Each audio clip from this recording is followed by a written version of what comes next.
The age of the great resurrected has come. This story was not supposed to be a novel. The news reported various terrible things about the creator of this story. There was an explosive increase in deaths and mysterious disappearances throughout the entire country. No connection could be established between these cases, and some events were particularly shocking to the public. The age of the great resurrected is a mystical phenomenon that has alarmed the entire population. There was some debate on the internet about whether the reason for her strange appearance was so-called reincarnation. In some ways, it sounded like the ravings of people from the tabloid press, but there really were reasons for it. If you look at videos of deaths recorded on a phone, you can find one common detail, namely that they all received a spam message with an offer to ensure their lives, just like the beautiful dark-haired girl did at the moment she died. She gradually lost consciousness. However, she saw how the ambulance workers approached her. They immediately ordered that a stretcher be brought to them, and another guy tried to talk to the girl. The girl did not answer this. She was in incredible pain.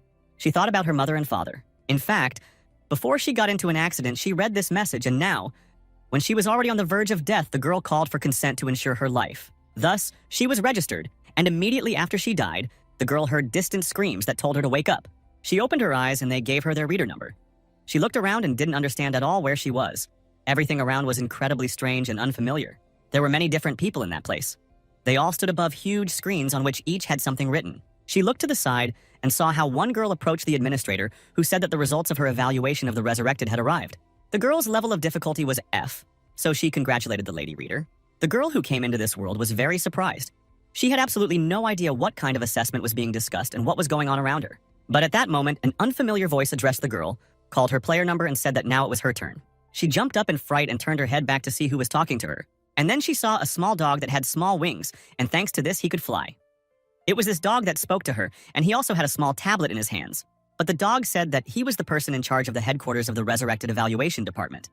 So he asked her not to call him a simple dog anymore. But the girl did not understand what headquarters they were talking about and what was happening around her. She would really like to hear an explanation. But the animal told the reader that the girl had died and that this was the afterlife. Of course, upon hearing this, the girl was shocked and immediately broke into a sweat. She could not believe that she had actually died. But the dog explained that in their day, the gods responsible for global public works are interested in content. Webtoons, games, movies, and TV series have stopped just as masterpieces of novels, and if God works hard, he can embody the world, that is, recreate it. The dog also said that a project was currently underway to send dead souls from the earth to the recreated world. Of course, not every person could become such a resurrected dog said that he was sure that the girl was well suited for resurrection, considering that she was called to the afterlife earlier than expected. He asked the lady with a smile on his face if she would like to apply for a certain genre. The girl, who was still shocked by the fact of her death, remained silent for a while. But eventually she came to her senses and looking at the dog said that she would like to get into a romantic fantasy education. The girl believed that she could be sure as a reader of her all genres that the romantic fantasy education did not require any special efforts during the passage. And she was really very confident in this because she had tried many different genres and settled on this one, where there were a minimum of difficulties.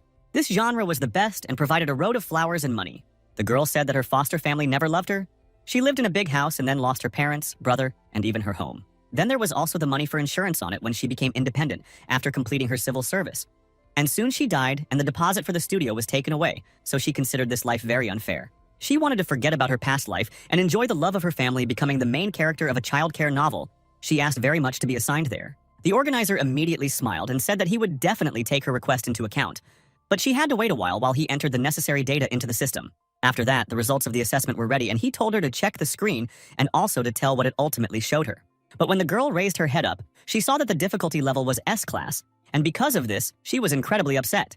The organizer, seeing this, was amazed and said that only one of many had achieved such a level, so he congratulated her on such a great achievement.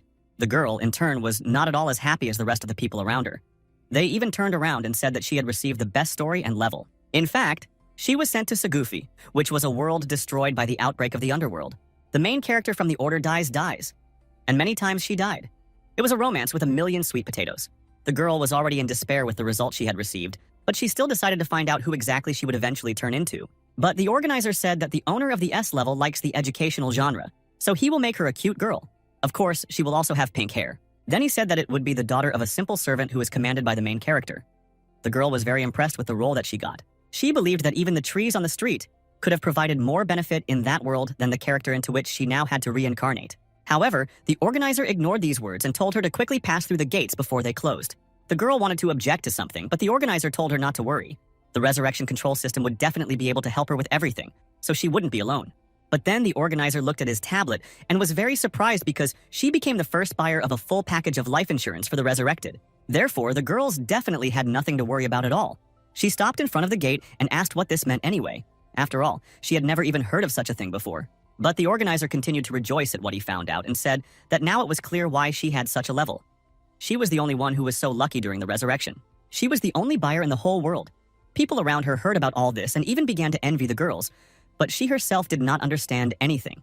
She turned to the organizer and asked if he could explain everything to her, in at least more detail because she didn't know anything at all. The little dog smiled happily and said that in fact it was impossible to put it off any longer. She needed to enter the portal as soon as possible. And finally, he said that she would have the patronage of God himself. At that moment, the girl had already begun to be sucked into the portal. At first, she was happy about what he said. However, then she realized the significance of these words and was already incredibly scared. After a short journey, the girl had a system and was shown a new message. The system told the heroine about the privileges of a full life insurance package, a mandatory training period, support for ultra-fast growth, and a one-time cash payment. The system advised the girl to postpone the start of the original story and begin the mandatory training period. During the training, the survival difficulty was adjusted to Class F, and the range was limited. Since the original genre is an endless reincarnation, a round of the original was appointed, which began after training.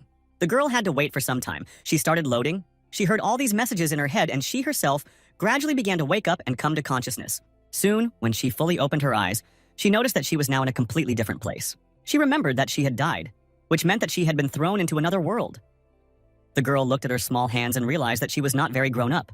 Then she went to the mirror and saw her reflection in it. The girl succumbed to reincarnation. Now she was a little girl with beautiful long pink hair and green eyes. Soon she received a new notification from the system that the synchronization of Iris Rodolent with the system was complete. Some time passed from that moment, and the girl was able to adapt to that world quite quickly. All this time she did not leave the mirror because she considered her appearance incredibly cute and beautiful. However, then she realized that she had to think through everything down to the smallest detail because she was put into such a body and forced to play in it. And besides, this was the case of the daughter of an aristocrat who abused her power in relation to the main character. Since Iris knew this story, she also remembered that there were several such abusers. So somehow she needed to find out which of the aristocrats was her father. But when she fell to the ground, a hologram suddenly began to appear in front of her. There appeared a small diagram of the mansion, as well as several warnings that could help the girl. Iris was very happy about this because the interface was like in the game. She was even given a map of the entire mansion.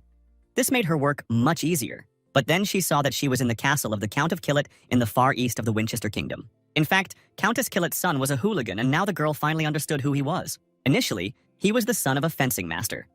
However, he was not so talented, and therefore bought the knighthood for himself with money. In the original, he almost died when he tried to go into the dungeon, but he was saved by the kind main character.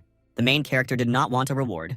However, the scoundrel said that he would compensate for everything and took the count to his mansion. It is quite obvious what happens to people who have met such scoundrels. In the end, the scoundrel showed himself to be a good mercenary, and when he arrived at the estate, he washed his hands of it and simply kicked him out.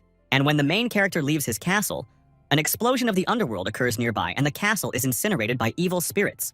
The sweet potato season was a long episode compared to the sour lemon, so Iris had a very hard job ahead of her. The disaster that will unfold in the killer estate will be enough for her to escape from this place. The only problem was that it could happen anywhere and any time. Hell was already spreading throughout the world like a tumor. The explosion would break out anywhere and take many lives, so Iris knew that as soon as the real story began, only death would await her. If she knew the original story in detail, then everything would be much simpler. However, resurrection to save the world is what she read when she was still in high school. Accordingly, she definitely could not know all the details, so she practically did not remember the story. The girl burst into tears and thought that if she had read this story just once and remembered everything, she would have definitely been able to enter the best rural university, but unfortunately this was not the case. Soon the system hologram suddenly began to change before her eyes. Now there was a bookshelf with the menu title, and she was also offered combined training. The girl immediately wondered what this could be, a communal training. But then she saw various details. On the screen she had written that books are food for thought. She had to keep all the books bought or read by the resurrected during his or her life. Seeing this, Iris immediately ran to the bookshelf, thinking that there was probably even her story Resurrection to Save the World. It took her some time to sort through several books that she had read during her life, and soon she finally found the right story. She quickly glanced at the table of contents and was happy that the last chapter was there as well. This would greatly increase her chances of survival, so Iris breathed a sigh of relief. The girl thought about the fact that if she called the system in some unusual way, like the sound of knocking on the door, she believed that this could work. Eventually, Iris turned to the system and asked everything about the summer, and it was given to her. Then, a new notification appeared that she was to receive a one-time cash payment. Iris was shocked to hear about this, but in a pleasant way because it could make her job much easier. In the end, she was immediately showered with a multitude of gold coins. The girl was very surprised for a while because she certainly did not expect to receive such a large sum. It was an insurance cash benefit which was based on the conditions of life prior to the death of the bearer. There was an incredible amount of gold coins, and it was all given to her in cash. This was the so-called life insurance for Iris. The girl thought about the fact that since she now had money, there had to be some kind of store. And immediately after that, all the resources of the cash store began to load. It was an exclusive shop of the resurrected. There were goods that increased the probability of survival. If the girl had money, she could live in grand style in the S-class novel. Iris was very surprised because this store really had an incredibly large number of different necessary things. The girl immediately thought that most likely she would now live in this way on this money. It was a little strange for her to spend her death compensation after her death. However, she still had little choice. So she was not going to give it up. With such advantages of reincarnation, she would be able to live very well. So Iris was not at all sad about how the circumstances turned out. At that moment, she really wanted to go shopping. After all, she had a lot of coins. And besides, she could recharge her wallet later, so she definitely couldn't deny herself anything. However, the girl still thought that despite the large amount of money, she still had to think carefully about her purchases and weigh the pros and cons. But as soon as Iris decided to get acquainted with the assortment of the virtual store, she saw a package of changing abilities. It was a must-have pack for fantasy and martial arts lovers, allowing her to choose one type of combat ability each day that matched her world, such as superpowers, magic, martial arts, and the like. Seeing this advantage, the girl immediately lit up with happiness and thought that this was what she needed to buy first. Since she was now in a world with complexity, this ability was catastrophically necessary. In fact, in the SKU, there was both magic and superpowers and even supernatural abilities. Respectively, such a package of superpowers was very useful to her. Iris immediately bought it after that she saw another interesting thing, namely support for rapid growth. It was the patronage of the gods of the Bureau of the Afterlife that doubled the speed of achieving all abilities. Iris thought that this thing would also be very necessary for her, so she wanted to buy it too. The girl believed that if she bought additional abilities, then progress would speed up. However, as soon as she was about to buy this thing, she received a notification that the purchase was unavailable. Seeing this, she was very surprised and did not understand why everything was unavailable.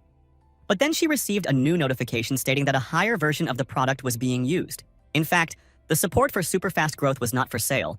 It was the protection of God's Bureau of the Afterlife, which increased the indicator of all competencies by 5 times.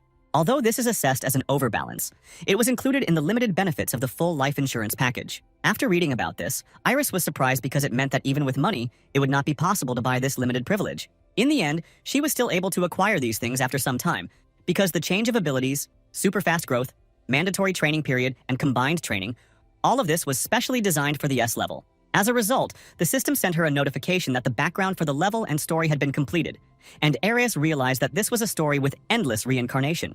At that moment, it was incredibly important for her to know how many levels of reincarnation the main character had already gone through. According to the novel Resurrection to Save the World, the hero returned to the starting point of the disaster. The attitude of people in all these reincarnations included betrayals and strong alliances, as was usually the case with sailors on sinking ships.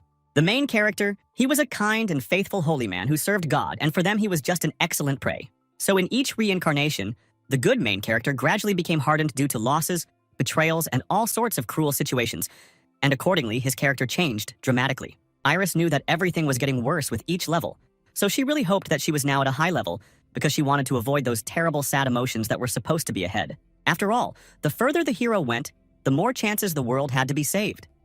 And this meant that Iris herself would soon receive a notification from the system that after training, the 17th level of the story would begin. Seeing this, the girl was incredibly upset and lost all hope. And this happened because in this glass story there was one very special level, the 17th, which she would end up on. The reason for this is that as soon as the main character returns to his homeland, he is killed by the final boss of the story, and if this was all so, then Iris understood that the situation was not going in the best way for her. The girl fell to the ground and burst into tears. She did not understand why everything turned out this way, and also tried to understand why she ended up in this particular time frame. If the heroes die when everything just begins, then something will need to be done with the final villain, because he was a key figure in the hero's worldview. And Iris also knew that even if she saved the main character, she would have to fight the villain after 70 rounds of reincarnation, but not after 17. She even began to doubt whether she would be able to implement all this at all. For some time, the girl cried and felt sorry for herself. But soon, she finally stopped being upset. Iris knew that she had no other choice, so she had to get out of this situation with what she had. The girl knew that even if there was no main character, She would have to become strong on her own and believe only in her own strength so that she could survive. Eventually, after some more time, the system review was completed and training could finally begin. It was a training quest, a time of compulsory training for the sake of a wise life resurrected from the level. The system sent her a notification that when the original story begins, the only correct answer will be upgrade. And she was also offered to improve and hone her moral and physical perfection to be in the top 100 in the world. She was also told about the current rating, the time left until the end of training, and the penalties for failure. The last point surprised her the most, because the penalty was death. Iris was very surprised to see this, because she thought that it was too harsh a penalty for failure. She had not yet managed to resolve all the issues with the system, when suddenly someone ran into her room. It was a little brunette. She turned to Iris and said that she had finally found her, but the girl herself was very scared, and looking at this stranger, she could not remember at first who she was. But the girl suddenly, for no apparent reason, stopped in one place and began to scream throughout the house that Iris was hiding in this place. The girl was shocked. She even covered her ears from how loudly the girl was screaming, and she herself tried to understand why she suddenly started screaming like that. But right after this, brunette, an evil maid, ran into the room. She called Iris a glutton and lazy woman and asked what she was doing in the room instead of helping in the kitchen. Iris was generally surprised that she had to help in the kitchen, so she didn't respond to this. The maid suddenly grabbed her by the hand and began to lead her downstairs. She said that she had no time to preen herself and play with toys. She had to do her duties and not have fun. But after that, suddenly a young guy with glasses entered the room. He turned to the meme and said that Iris was still too small. How come this guy said it was too cruel to send her to the kitchen? Then a little boy appeared who also had bright pink hair. This man was his father, but the boy agreed with him and said that he was ready to work instead of her, because she was still too young for such work. Iris noticed at the same time that he had the same hair color as hers. And besides, both of these guys were incredibly handsome. The older man asked the maid to think again because he was afraid that his daughter might get hurt in such a dangerous and busy place as the kitchen. He definitely wouldn't want to allow any injury to happen to her body, so he really wanted the maid to change her mind. And when Iris heard that he called her his daughter, she realized that these two were her family. She thought about this word because in her past life she had a simply disgusting family, and she really hoped that this time she would be a little luckier. But the maid suddenly started shouting loudly at the man and told him to return to his place because he had a lesson at that moment. She also said that he was an alchemist, and she did not understand how much longer he would cover for his daughter. She believed that at the age of 10, it was already possible to fulfill these duties. The woman also asked who would pay for their food in that case, but the little boy objected to the maid and said that 11-year-old Nellie did not work. The maid immediately screamed and said that this was a completely different situation. Her daughter did not need hard work because she would be in the car market. The woman also said that she could hurt her little hands, so she didn't want to hear anything more about it. She said that the maids were under her power. So if he continues in the same spirit to interfere with her doing her job, then she will not be afraid of his status and will say everything she thinks.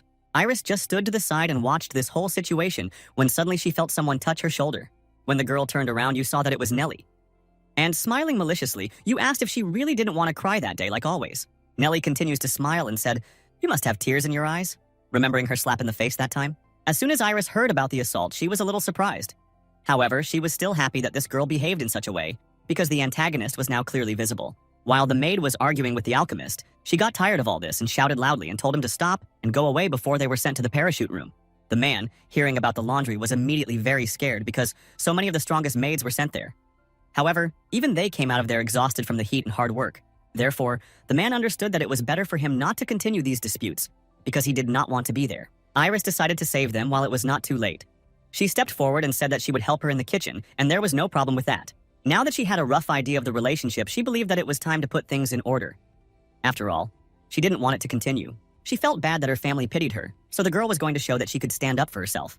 And besides, the cash store sold not only superpowers, so she happily smiled and told her family that everything was fine, and she could really handle this job. In fact, there was also a skill pack in the store.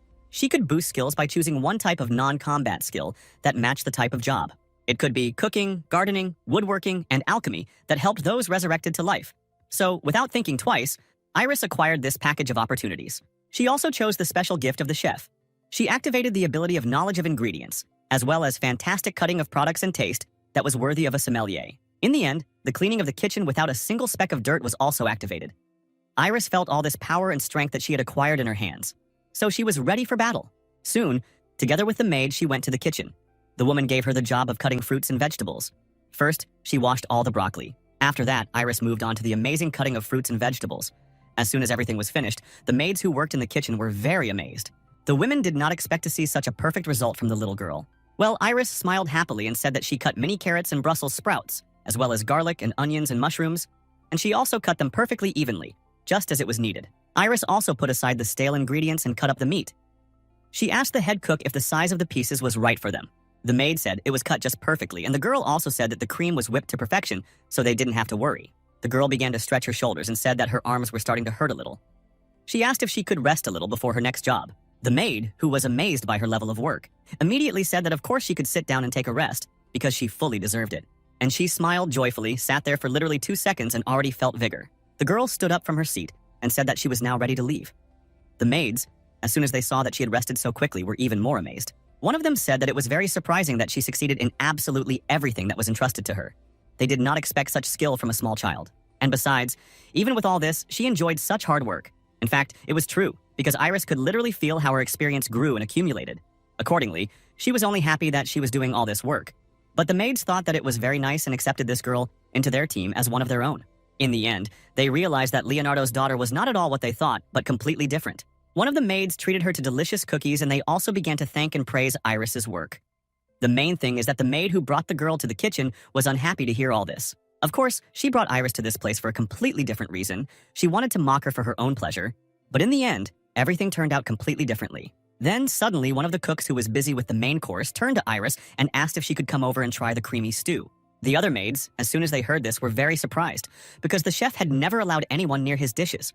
Tasting dishes was the pride and privilege of her profession, so even the maid who brought Iris was very impressed. Then, she could no longer contain her anger and screamed and asked what the chef Paisha was thinking about, how she could let a child in who would simply slobber all over the food and not even understand its taste. The chef looked at her with disapproval and asked why Miss was wasting her time being in this place instead of doing her job. She asked that the maid leave her area of responsibility and not get in their way. Of course, the maid didn't like all this, but in the end she was simply thrown out of the kitchen.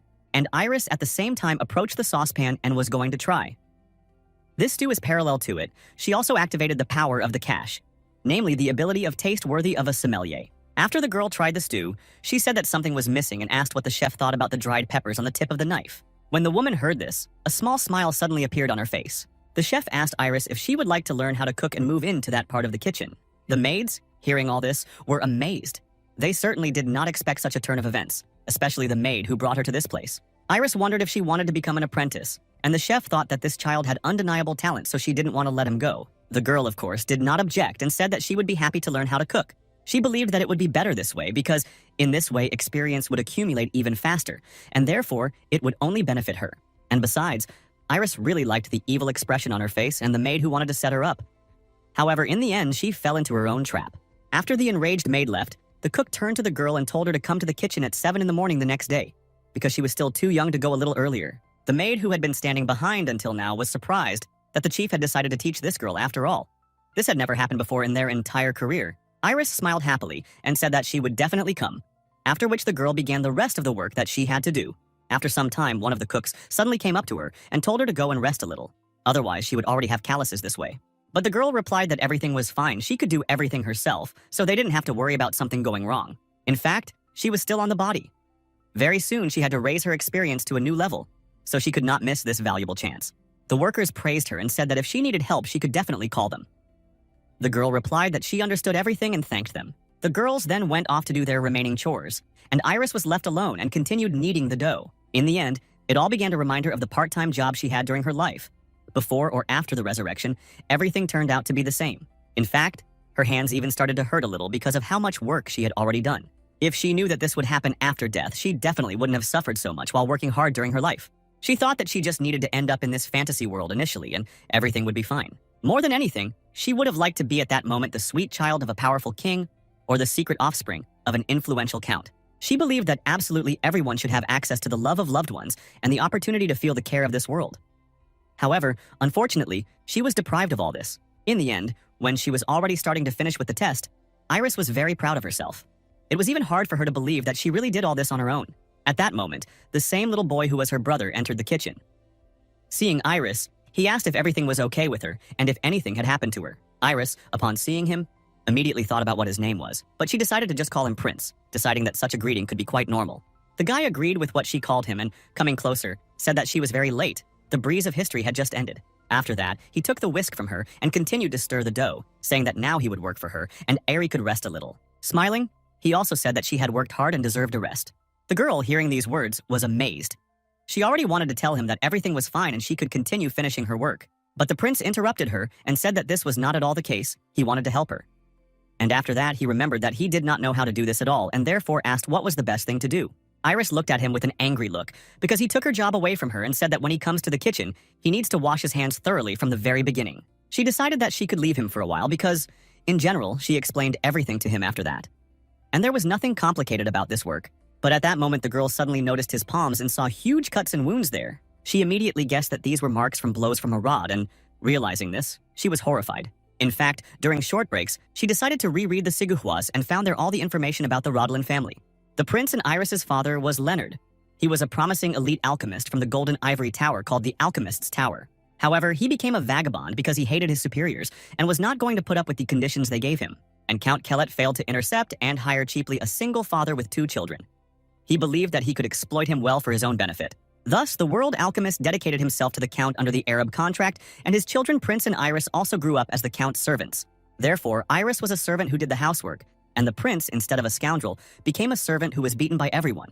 When the girl noticed his wounds, he suddenly hid them from her and said that he couldn't answer the questions correctly on the exam, and that's why he was scolded a little. But the prince didn't want to focus much attention on this, so he smiled and said that they hadn't communicated much that day, so instead, he'd better do his homework. Iris did not develop this topic further. However, it was still painful for her to realize that this was exactly the kind of hands a 12-year-old boy had. On his palms were not only fresh cuts, but also old ones that had turned into scars. Therefore, she turned to her brother and said that it was impossible to leave everything like that. The girl asked in surprise why he did not treat them with ointment, since he could have asked his father for it. The prince reacted very sharply to this. He shouted loudly and said that his father should not find out under any circumstances. He still wanted to go to lessons even if he was going to get spanked. As soon as Iris heard this, she was very shocked and could not imagine that her father did not even suspect such a beating of his son. But the guy looked at his sister in surprise and said that he absolutely did not understand why she behaved this way. After all, she had already promised earlier that she would keep a secret about him and that he would eat her. As soon as the prince started talking about food, she suddenly felt very hungry because she hadn't eaten anything all day, so she decided to change the subject. Iris sighed heavily and said that in that case, she would like to go to the lab with him later and look for some medicine for him. She would also help him bandage his hands so that the situation would not get worse. When the prince heard this, he was incredibly flattered. He even had tears in his eyes when Iris saw this behavior. He was very surprised and asked what was wrong. But the guy replied that it was the first time she had called him brother in 4 years. That was why he was so surprised. As soon as the girl heard this, she was very surprised because she didn't know that she hadn't called him that before. And the prince said that he was stupid and tactless. So she said that she didn't even want to know him. Accordingly, she didn't call him brother all this time. However, now she suddenly changed her thinking. Iris did not react to this in any way. She thought that all this happened only because of the resurrection. If she clearly knew how her character behaved, then of course she would not have done it differently. The prince meanwhile returned to the tasks that his sister had given him and said that apparently the work in the kitchen was not as easy as one might think. The girl agreed with them and said that she worked so hard that she even grew up instantly. She said that now he could not worry. She was going to call him brother from now on and forget about the bad past. Iris believed that now that she was in this character's business, she needed to look after her caring brother. As soon as the prince heard all these kind words addressed to him, he immediately smiled and said that he now had a feeling as if he had found his little sister again. Seeing her surprised expression, he immediately explained that he didn't mean that she used to be a fake sister. He was just very glad that she decided to reconsider her attitude towards him. Iris believed that since he was happy, then she was too. In her past life, her brother was also 12 years old. So she felt quite natural in communicating with him. Soon after this, one of the maids suddenly ran into their kitchen and told them to finish their work and come over to have a bite to eat. Iris suggested to her brother to wash all the dishes as soon as possible and go there. The boy agreed and they got to work. At that moment, the door opened again and there appeared an angry Nellie. She turned to Iris and with a smile on her face asked if she had really been put in charge of washing the dishes. The prince immediately became wary when he saw Nellie. He knew perfectly well that nothing good could be expected from this girl. But Nellie sighed and said that if she had ever been assigned to wash dishes, all her hands would have cracked long ago. She said that she had been assigned to prepare tea and sweets for the mistress, and the poor things had worked so hard on all of this. Iris didn't say anything to this because this girl was incredibly annoying to her, so she just wished her luck with making tea and hoped that she would leave as soon as possible. But at that moment, she suddenly received a notification from the system that her cooking skill had increased and she had reached a new level. Iris also discovered new skills, namely, preparing sweet fruit-based snacks and brewing noble aromatic tea. As soon as she saw this, she was very happy because she didn't think that she would be able to raise her level so quickly and also discover so many new skills for herself. But as soon as the girl paid attention to brewing tea, a very good idea immediately appeared in her head. Nellie, meanwhile, did not want to leave them. She continued to mock her brother and sister, saying that this type of work was quite suitable for their status. But when she saw that Iris did not react to her in any way, she came closer to the girl and asked if she had listened to her at all. Iris, who was bending down to pick up new dirty dishes, suddenly raised her head and hit the girl with it. They were both in great pain. However, Nellie became even more angry and wanted to hit her back, saying that they simply had stone heads, but she didn't have time. And all because Mrs. Isabella passed by her, and seeing this whole picture told Nellie not to be reckless. The woman also said that the child who would serve the mistress would not be able to curb her temper. The girl immediately asked her for forgiveness and said that this would not happen again. Then, Isabella asked if she had finished the task of weighing the tea leaves that she had assigned to her. Nellie didn't know what to answer to this because she had been too busy bullying her brother and sister all this time. Iris, who still felt a pain in her head, thought that they were probably preparing a tea party for the Countess. And that meant that for her, it was a wonderful opportunity. Smiling, she stepped forward and turned to the senior maid, saying that she would like to ask if she could make the ladies some tea with sweets. Isabella, seeing this desire, was very amazed and asked if it was true that this little girl was Iris. The girl smiled happily and immediately said that everything was correct. She would like to make tea for those who worked hard together. Isabella still entrusted her with this task, but told her to try hard. Nellie, who was still a little jealous of her, decided not to show it and thought that the girls should have tried even better. Iris, meanwhile, prepared all the necessary accessories for brewing tea, and eventually, as soon as she began to do this ceremony, even the cooks who were nearby smelled a pleasant aroma. They were amazed at how Iris brewed the tea. However, soon after she started, the girl finally finished and brought a whole tray with cups of tea. She said that they should definitely try it, and the girl also put several wonderful desserts on the table so that they could rest and enjoy them. Those who had been working hard all this time decided to really take a break and were also very interested in trying the tea brewed by the newbie. Iris wished them bon appetit and waited to see their reaction after at least one of the maids tried her tea. And as soon as this happened, the maids were delighted. They had never tasted such delicious tea before. They even found it hard to believe that it was ordinary black tea. Isabella then turned to Chef Paisha and said that she would also like to taste this tea in order to understand what they admired so much. But the chef smiled happily and said that if she wanted to try it so much, she should have asked Iris for permission. After all, she was the one who brewed it. Smiling, Iris said that everything was fine. She handed her the cup and said that, of course, the woman could try it. Bella immediately took and tried this tea and was pleasantly surprised by the taste she felt. The woman suddenly looked angrily at Iris and said that it was just stupid. Paisha, hearing this, immediately began to stand up for the child. She told Isabella not to dare talk to the girl like that. Did she really decide to find fault with the very tasty tea? But Isabella immediately told the chef that she was in her right mind. She just had to admit that it was stupid because Nellie's skills in the kitchen were no good. As soon as Iris heard these explanations, she was amazed because she would never have even thought that this was an expression of positive emotions on her part. And as soon as Nellie heard that they began to criticize her, she did not understand how she could understand this. Because she so hoped that she would be able to enjoy Iris's failure in this matter. She didn't understand how Iris could earn praise from Isabella. Even she had never managed to do that. Naisha, hearing these insults, immediately told Isabella not to talk nonsense because Nellie was also still studying, so it was unfair for her to be able to insult in this way. But the head maid was not going to go back on her words, continuing to shout. She said that Nellie did not have a drop of talent, and therefore she could no longer be allowed to do this. Yes, the woman said that since Iris brewed this tea, she was ready to take on her training. She also said that the girl should come to her at this time from tomorrow. The chef was immediately indignant upon hearing this, since she was the first to find talent in Aries, and said that Isabella would definitely not be able to lure her over to her side, since she would be learning from her in the kitchen. The woman said that she was born to do this, so she was going to polish her talent well and make her a real pro. The friend grabbed Isabella by the hands and simultaneously asked if the girl would like them both to teach her. Iris was genuinely surprised by such a proposal. She smiled, looked at Elite in order to gloat, and told the women to take care of her. The girl, hearing all this, was very angry. She couldn't even contain her emotions, and because of this, she screamed throughout the entire kitchen. A few more hours passed since then. It was already getting dark outside. Eris finally finished working. She entered her brother's room and said that she had returned and also asked if he had already smeared his hands, as she had asked. The prince looked at her with a pitiful look and asked for forgiveness, saying that there was no ointment in his father's bag, and accordingly, he did nothing. When the sister heard this, she was shocked. She could not believe that there was no ointment at all in her father's bag. She thought that a conscientious alchemist would have many different ointments for different degrees of damage. However, apparently she was wrong. But the principal explained that in fact the maids often stole such ointments to moisturize the skin. As soon as Iris heard this, she was indignant. She could not believe that knowing this information, he did not even tell her butler. The guy sighed heavily and said that they were all accomplices there. The butler, the maids, even the history teacher. They were all connected to each other. Iris thought that all this was simply unthinkable. Such situations irritated her even more. The relationships in Rodelin's family really left much to be desired. So the girl thought that she still had a lot of work to do. In fact, doctors were highly valued in this world. Because supernatural power was difficult to awaken due to the small number of capable people, and the government monopolized human resources, but there was something that could replace the acute shortage for doctors, and that was the healing potion of the alchemists. Leonard Rodelin was a high-class alchemist. The Tower of Gold Ivory, accordingly, his maze were simply of the highest quality. Suddenly, the prince said that there was nothing he could do. He could smear it next time if there was anything left. So she advised her sister not to get upset because, in his opinion, it wasn't that important. But Iris noticed how upset he himself was, because after all, these cuts bothered him quite a lot. So she decided to cheer him up and, coming closer, asked if he was in a lot of pain. The guy forced a smile and said that it wasn't really that much. It was just the first time she offered to help apply the ointment. So he was very sorry that she wasn't there. Iris couldn't believe her ears. She thought that since he was sad about this, there was nothing she could do, and she couldn't even cheer him up. She looked around and looked into her father's resources. She noticed that there were some ingredients and even equipment left in the room. For this reason, the girl decided that from the remaining, she could create an ointment for her brother herself. Iris went into the store and bought a pack of alchemy abilities. She was going to create a healing ointment for her brother on her own, and additional resources could really help her with this. Her first level was recognizing alchemical ingredients. She would be able to create a soft cream to moisturize the skin and a fragrant natural cream soap. Because of this, Iris was a little upset because she needed a completely different remedy.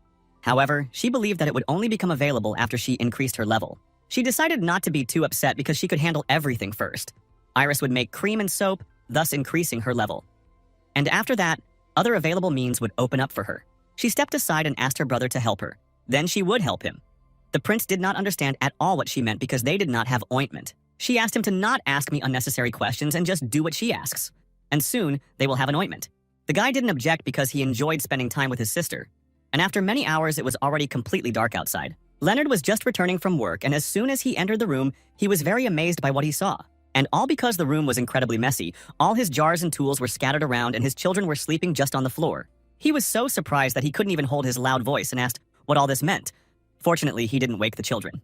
Leonard managed to calm down in time. He put the children on the bed and covered them with a blanket. They calmly continued to sleep because they were very tired after such a day. He assumed that they had fallen asleep while playing with his ingredients. When the man stroked their heads, he smiled happily, but in fact, he loved them with all his soul. Then he suddenly noticed a table on which stood many different other new jars. He assumed that they had decided to do some alchemy and was very surprised. He saw that there was also a note next to the jars. There it was, written in Iris's small, neat handwriting, that she had done everything to her taste. The girl also advised him to give the beauty potion to the countess and the soap to anyone she wanted. She thought they would like it. As soon as he read about the potions as a gift, he was very surprised because such a thing had never occurred to him before. He couldn't believe that Iris did all this on her own. He even thought that his daughter was a real genius. However, he decided to calm down in time because he did not want to repeat his father's mistakes. Leonard thought it was a great idea, a worthy attempt. However, it was unlikely to be well executed, since it was, after all, the work of a child. So, first, he wanted to try this cream on himself. But as soon as the man applied it to his hands, he was incredibly amazed. He immediately had a pleasant sensation. It was incredibly soft and the aroma refreshed everything and was not sticky at all. The man had never seen such creams before. He even thought that even if he were a complete ignoramus, he would still appreciate this product. It was luxury-level cosmetics. Then Leonardo was absolutely convinced that his daughter was a genius. He looked at Iris, who was sleeping in the bed in front of us, and he simply beamed with pride for her. He couldn't get enough of his wonderful daughter and decided that tomorrow he would teach her full-fledged alchemy, because such talent shouldn't go to waste. While Iris was sleeping, she had a terrible dream from her past. These were all memories from her real life, which was completely unhappy. The first part of this dream was about her sitting at her parents' funeral and also hearing the arguments of her distant relatives who absolutely did not want to take the girl in. The woman wanted to give her to an orphanage or just have her live on the street. She didn't care at all what would happen to Iris. She didn't want to take her for herself under any circumstances. The man and the woman argued for a long time. However, soon they came to her and said that now she would live with her aunt and uncle. Of course, she was not at all happy about this. However, she was happy that at least she was not left on the street, so the girl was eventually placed in a very dark room on only a thin mattress. Iris, who was crying because she was grieving for her parents, could not control the noise, so her aunt's daughter, hearing all this, even hit her with a pillow. She screamed loudly and asked the girl to stop making noise and finally fall asleep, because she lived in someone else's house and therefore had to follow their rules. Iris certainly irritated her, and some time had passed since then. She had been living there for several weeks and was beginning to get used to it little by little. One morning, Auntie had a talk with her and said that their family was in a difficult situation, so she could not financially support the girl in any way. She didn't object, because at that moment she didn't quite understand what it meant. However, when the next day they came with full bags of new things, and a happy daughter who had been in the children's park all day, everything immediately became clear to her. Iris approached her uncle and asked if she could eat, since the girl had not eaten anything all day since there was nothing at home. But the man just waved his hand in her direction and said that they had already eaten. So they were not interested in anything, and accordingly the girl simply remained hungry. Time went by faster and faster. They continued to make various purchases that were really expensive and spoil their daughter, but they didn't care at all about Iris.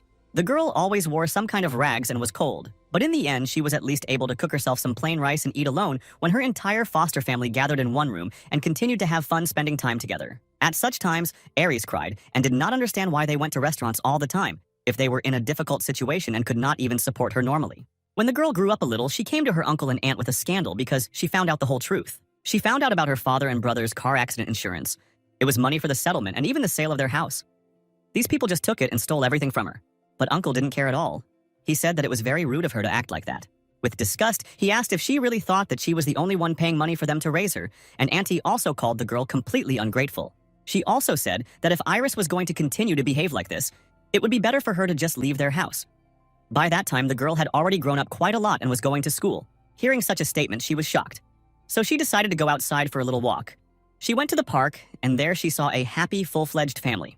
Even though it was incredibly painful for her to watch the girl jump into her father's arms and laugh when he told her a joke, and also how her mother stroked her hair, she could not stop. Iris then could not hold back her tears and burst into tears. She incredibly missed her mother, father, and brother, who died and left her alone. The girls missed them incredibly badly in the end, and this dream was so terrible and realistic that she even started talking. Leonard, who was nearby, immediately stroked the girl's head and tried to calm her down by saying that he was nearby so that she could be calm. The woman also said that it was just a nightmare, just a bad dream. Everything was fine, so she didn't need to be upset. When Iris heard someone talking to her, she opened her eyes and saw her father in front of her. She was immediately surprised and asked if it really was her dad. Smiling happily, Leonard said that of course it was really him, and he also said that he would stay with her until she fell asleep again so that the girl would not be even more afraid. She could not worry, and Iris then, closing her eyes, asked him to promise her this man, of course, did so. And until the moment she fell asleep again, he sat next to her. When some time had passed since then, Iris woke up in the middle of the night and suddenly felt that someone was holding her hands. At first, she didn't even recognize them, thinking that everything that had happened before was just a dream. Well, now she realized that all this was not a dream.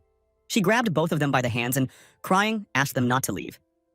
Because of this, Iris became very awkward. She got out of bed, leaving Leonardo and the prince lying away from them, and she decided to go on reconnaissance. She decided that it would be best for them to sleep some more, because a hard day was ahead of them. And in the meantime, she was going to go and read a little more about this story. Iris went downstairs and immediately took this book. She thought about what it told about the place where most of all they talked about the family in which she now found herself. Accordingly, she was going to read it. Soon she finally found the right place in the book. It was written there when the Count's evil son disappeared. A servant approached the Count and greeted him shyly. This guy said that he was a servant and his name was Prince Rodeline, and also asked for forgiveness for the fact that Master Rambido was rude to him. The guy was going to show him the room instead of him when he got to the top, and said that it was the best one they had ever had. When the man went inside and looked around seeing women's clothing, he said that apparently this room belonged to a lady. He also asked if he could definitely stay there. Well, the prince said that the man could not worry about it because these were the things of his late sister. As soon as Iris read this sentence, she was very shocked. She guessed that his late sister was exactly her, but she did not remember anything like that at all from the original reading of the story. The girl even threw the book down out of fear, covered her mouth with her hands, and could not believe that she really was expecting death in the future. She picked up the book again and thought that it would be best to reread it again because it couldn't have happened that such an absurd turn of events had occurred. When Iris read the basis of this sentence, she realized that it was indeed true. She decided to continue reading in order to understand how this could happen. Further in the story, it was written that in the Count's fortress there was a deep-sealed dungeon, one that his little sister went down there. A servant put his hand on the scattered things and the lock. It was really hard for the prince to talk about it, which meant that it was a serious loss for him. At that moment, Iris was finally convinced that this was her future, no matter what. She wanted to know what was wrong with the son of the Count of Kilt. Just blowing up the castle wasn't enough. They also had a dungeon right below, so all these events were very suspicious to her. Well, Iris eventually came to terms with the situation, because she understood from the very beginning that she would have serious obstacles on her way, and that it would not be easy for her. However, she couldn't allow herself to just die quietly because of the plot of the story. She was going to remember the exact plot of the book, and then she would be able to change it in reality. So she was going to reread the whole story as soon as possible and save her life. Thus, many hours passed and the deep night smoothly flowed into early dawn. She finally finished the story and she really didn't like the ending she read. Iris also had severe bags under her eyes because she got carried away and didn't even notice how much time had passed. She understood perfectly well that her life was worthless, but she didn't know how the main character could wander around so stupidly.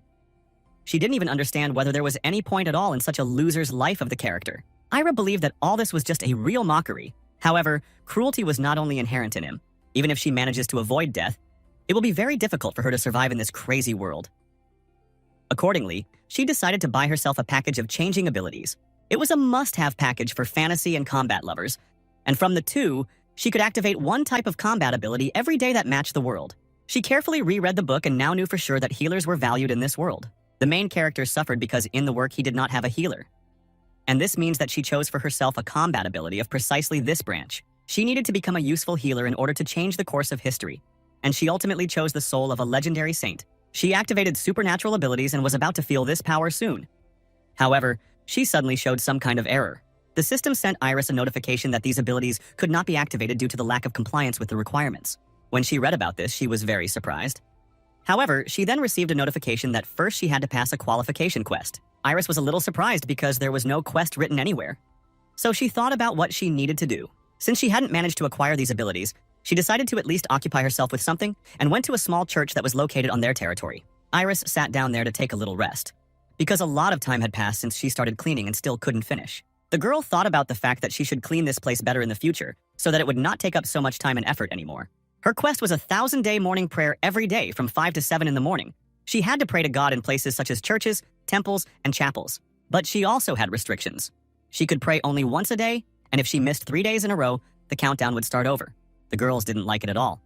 The test was for regularity. She couldn't even take advantage of the privilege of supporting super fast growth.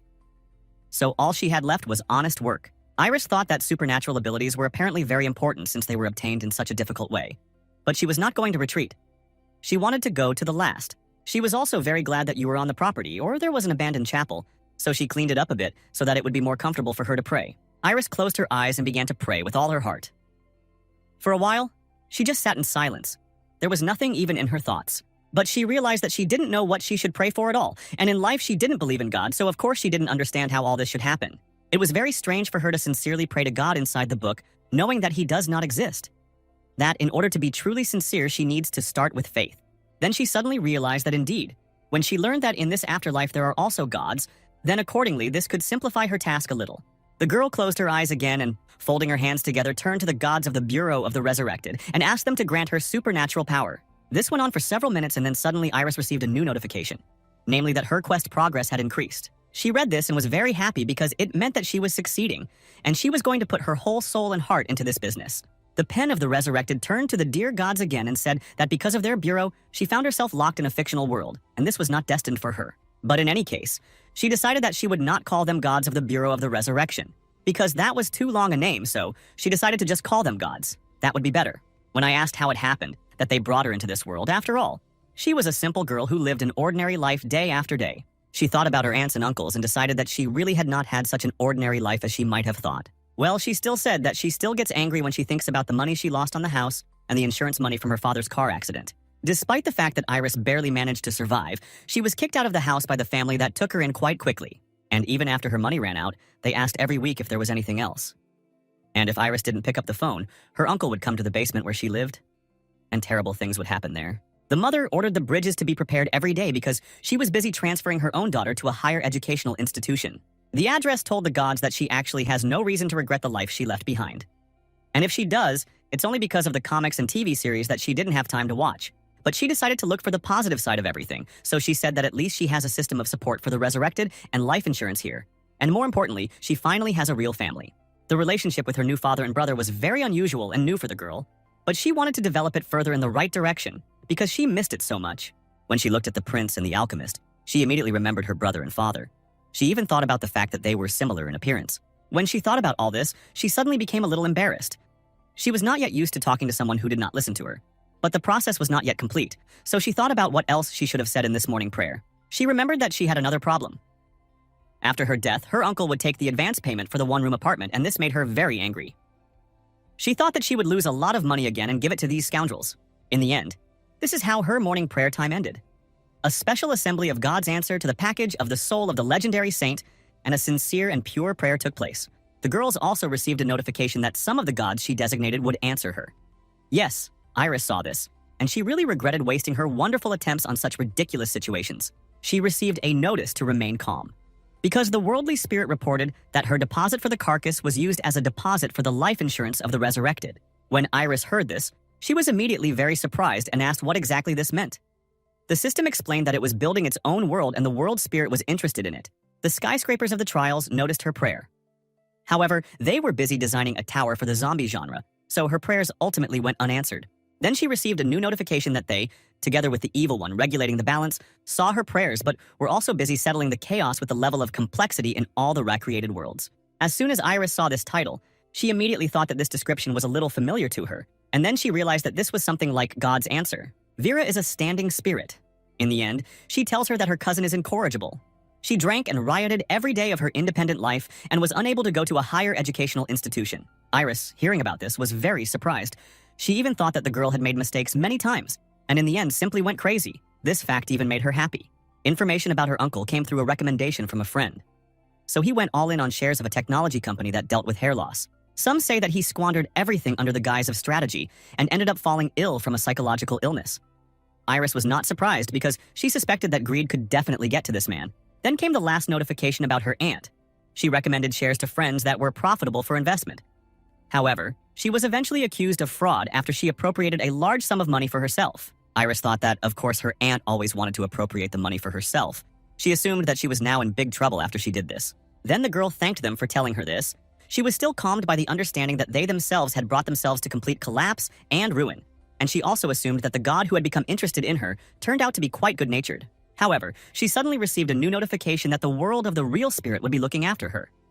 Iris was very surprised and did not understand why this was being done. However, the system explained that the standing spirit of the world felt responsible for the resurrected one who came to his world and did not have time to live on Earth. Then Iris remembered the terrible news she had heard and suggested that perhaps it was connected with the work of the gods in the afterlife. But the spirit confessed to her that some say that because of the gods, the system of soul extraction of a suitable person selected not only the dead, but also the souls of the living. As soon as Iris heard this, you immediately understood everything, namely that her death was ultimately just a bug. Because of this, she was very angry because she simply could not live normally. Then she received a new notification that we are a real spirit looked around and suddenly discovered the eye of surveillance of the chaos in the world. He shouted for the child to be returned. They say that this would not have happened if the eye of the world's chaos monitoring properly performed quality control, but the eye only shrank, wishing to disappear. Eventually, the system stopped and said that she was already dead.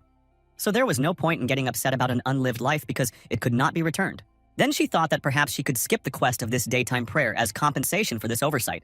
But the system said that such a system has not yet been approved and would require an astronomical sum even if it were included in the future. Iris then asked if they could make her infinitely strong in that case so that she could grind the final villain into dust. As a result, she was sent a new notification that instead of giving superpowers, he says that the girl herself should build her own destiny and pray diligently. Iris realized that they would not do it the way she wanted, but at that moment she received a notification that the real spirit was pleased with her, that she was his first believer. The girl did not immediately understand what this meant. At that moment, bright lights immediately lit up above her head. She was very surprised by this, but another notification appeared in front of her that faith in the world of the standing spirit appeared on the continent of Serentra thanks to her. Iris was very shocked when she heard about this. She could not believe that she had somehow been able to found the faith. She was now appointed the first believer in the real spirit and his favorite, so he will now favor her.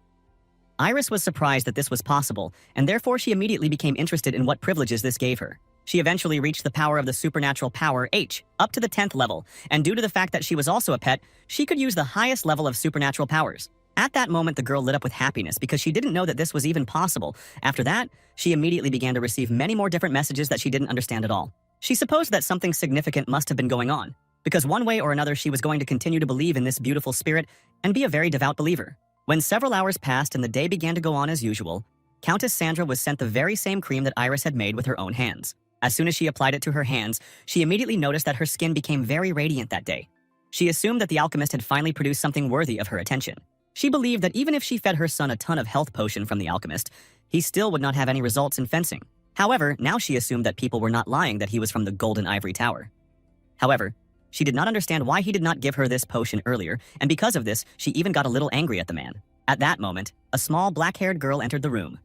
She turned to the countess, who was her mother, and asked if she needed a hand mirror. She said that she didn't listen to her anyway, and was only busy with her Bianca face, which was a bit offensive. Sandra asked her for forgiveness and said that she was very sorry that she was distracted, and also asked her daughter to remind her what she was talking about. The girl replied that they were discussing the preservation of the Killit lineage. As soon as the countess heard about preservation, she was immediately surprised and asked what exactly she meant. But Bianca explained that she believed it should be taken into account that her grandfather was the last in their family to lose the title of Master of Fencing. Leaving the position of owner of the estate to an incompetent and stupid brother would be the shortest path to defeat. So she told her mother that she thought it would be best for her to become the mistress of the house herself and bring a competent and skilled groom. She asked what Sandra thought about this. The woman, hearing such thoughts from her little daughter, was surprised. Despite the fact that she was her own blood, such things still frightened her very much. In order not to leave Bianca without an answer, she said that her brother was only 12 years old, so it was best to just wait a little. Moreover, she heard that this morning Bianca had kicked out her playmate again. She wondered how many times this had happened already. While fresh hot tea was being brought in to the mother and daughter, the woman asked the girl to tell her if she had any problems with her friends. For a while, the countess's daughter was silent. She didn't know what to say to this, but then, sighing heavily, she said that everything was not so. The only problem was that she didn't have peers of her level. But then she suddenly noticed the dish that the servants brought them and wondered if it was really a unique delicacy. The main thing is that the maid smiled, bowed, and said that everything really was like that. This apple soup was prepared by Rodlin's daughter. She also said that the girl was quite skilled at making tea from sweets, so she thought about taking her under her wing and teaching her. The countess at that time decided to try this dish, and as soon as she did, she could not contain her delight. It had a pleasant, noble aroma and a delicious taste. Bianca tried it herself, agreeing with her mother in this judgment because it really was very tasty. Sandra asked if it was true that the girl was the alchemist's daughter. She also said that she was glad that the man gave her a potion for lightening and moisturizing the skin. Continuing to smile, the countess said that apparently even his daughter had worked extremely hard, so she would like them to be generously treated in gratitude. Bianca, having heard about the beauty potion, immediately asked her mother what she was talking about, and the woman said that until now she thought that the potion was a medicine, but in the end they turned out to be wonderful lotions. But Bianca didn't understand how was this possible. After all, the man was a confire alchemist and always made only standard potions. So she became very interested in how he came up with the idea to make a beauty potion. The main thing the maid said was that Mr. also gave the servants an amazing soap. He boasted that his daughter had made it, and as soon as they tried it, they were happily surprised, because it really was of very good quality. When Bianca heard that his daughter had done so much, she turned to Isabella and asked where she could find this daughter of the alchemist. She thought that she could finally find at least a friend her own age with whom she would be interested in communicating. At the same time, she was in the garden, which was located behind the estate, collecting a harvest of beautiful, incredibly large tomatoes. She was pleased with how beautiful and fragrant they were, but it was unfair that even after death she had to work. However, she liked this work a little more than in life. But such a collection of beautiful red tomatoes made her very happy. And at that moment, Iris suddenly didn't have time to blink before a whole bowl of the harvested crop was taken away from her. She looked up to see who did it and saw a tall, dark-voiced boy with bright red eyes. The guy noticed that she was looking at him and grimacing. He asked why she, the prince's little one, was staring at him with such a look. But as soon as Iris saw his black hair, elegant clothes, and angry face, she immediately realized that he was the villain, namely, the countess's son. She turned to the man and said that it was her basket, so she asked him to give it back and she would continue to harvest. But the boy did not want to listen to her. He took one tomato from her basket and, smiling, said that they were round and hard and were just perfect for his idea. At that moment, he swung and began to hit all the onions who were working in the garden with these tomatoes. They didn't even have time to dodge because it was a surprise for them. However, they didn't even make a remark to him. As soon as he saw that all their clothes were now dirty, he laughed loudly and said that he had hit the target after all, and also asked if they had enjoyed it now. Iris thought that this vile idiot was definitely brainless. She didn't understand how it was possible to cause so much harm to people. After he had scattered all the tomatoes, he noticed that his basket was now empty, and Iris now thought about the fact that she really wanted to throw a few tomatoes right at his face. She was wondering what that was connected with. The boy then handed her the basket and told her to immediately bring him more tomatoes. He began ordering her around in a rude tone. Of course, since Iris was on probation and was also very young, she could do nothing except listen to his whims and fulfill them. The boy, meanwhile, continued to throw tomatoes at the maids and gardeners. He laughed loudly and said that it was all incredibly fun and did not want to stop. Then he looked at Iris and told her to try throwing some tomatoes too. But at that moment, the guy suddenly noticed that the tomato that she gave him was all rotten. There were even a lot of worms in there. He realized that something was wrong, immediately threw it away and shouted loudly. Asking how this was possible, he felt so disgusted that he was ready to even burp. Iris made an innocent expression and asked him for forgiveness, saying that she made a mistake picking tomatoes. But in fact, she did it on purpose because she knew that he shouldn't play with her like that. However, unfortunately, she had to wipe his hand, because there was no other way to do it. She told the boy to stand still and she would wipe everything thoroughly. After she had wiped everything off, she told the master that she was finished and also asked if he was ready to continue playing with the tomatoes. But the boy pulled his hand away from her and said that she would get more for what she did today after that. He ran back to the estate because he was still disgusted by that horrible rotten tomato. Iris, after finishing her chores in the garden, decided that she still had some errands to run in the kitchen, so she headed straight through the garden to there. But then suddenly, she heard a voice behind her that belonged to Nellie. The girl stood and shouted at her in anger. Nellie said in a rough voice that she saw everything, namely that she was rubbing the master's hands. And Iris stopped and was very surprised. She asked Nellie if the girl had really come all the way here to argue with her again. However, she only began to shut her mouth and asked what she had said to the master, why he ran past her and did not even pay any attention. When Iris saw such a strange reaction, she thought that maybe she liked this guy and that's why she started asking so many questions about him. But the girl was not going to answer her question. This made Nellie even more angry. She grabbed her by the clothes and pulled her towards her. She told her to repeat everything word for word. Unfortunately, the world-building spirit was not able to interfere in the disputes of believers. He could only observe. And because of this, Iris realized that in this situation she was on her own. Nellie said in a rough voice that she had begun to suspect something was wrong when she was called to learn how to brew tea. She asked if the girl really wanted to become a master, and if this was really so, then it would have been better for her not to even dream about it. She called her an idiot and said that she would never be able to rise above the rank of a servant. Then Iris realized that it was not about that guy at all, but about becoming a master. At that moment, the girl looked around and saw that the Countess and her daughter were starting to approach them. She also saw that many other spirits began to watch her actions. They were waiting to see what Iris would do. When Nellie saw that the girl was not paying attention to their conversation, she immediately began shaking her from side to side and told her to listen to her and not get distracted by something else. She asked her for forgiveness and also asked if it was true that you were telling me not to dream big because your goal is to develop your talent. Nellie said that everything was exactly like that. She smiled and said that the girl was certainly very stupid, but miraculously she was able to grasp the essence of her words. However, Iris asked if she wouldn't be disgusted, since she was an aristocrat and they were commoners. I continued to shout. Nellie said that it was absolutely none of her business. The lady was also of low origin, so she thought that she could easily become the next countess. Iris, hearing this, made a surprised expression, and at the same time watched as the countess and her daughter came closer and closer, and accordingly, could perfectly hear this conversation. The girl asked who had told her that, and Nellie, smiling happily, replied that she had said that herself and so had her mother. Sandra, hearing these words, turned to the girl and asked if they really always talked about their ruler like this behind her back. Nellie, seeing the lady, immediately let go of Iris and could not believe that she had somehow unexpectedly snuck up on them and heard this whole conversation. The countess asked in a very angry voice if it was true that, in their opinion, she looked like a simpleton because she was from a family of commoners. Sandra said that of course children her age can often speak without thinking at all. However, she was most surprised by the fact that these words were taught to her by her mother, who had been serving her for several years. She didn't let Nellie say anything. The woman turned to the butlers and told them to immediately throw this girl and her mother out of their estate because they didn't deserve to be on its territory for another minute.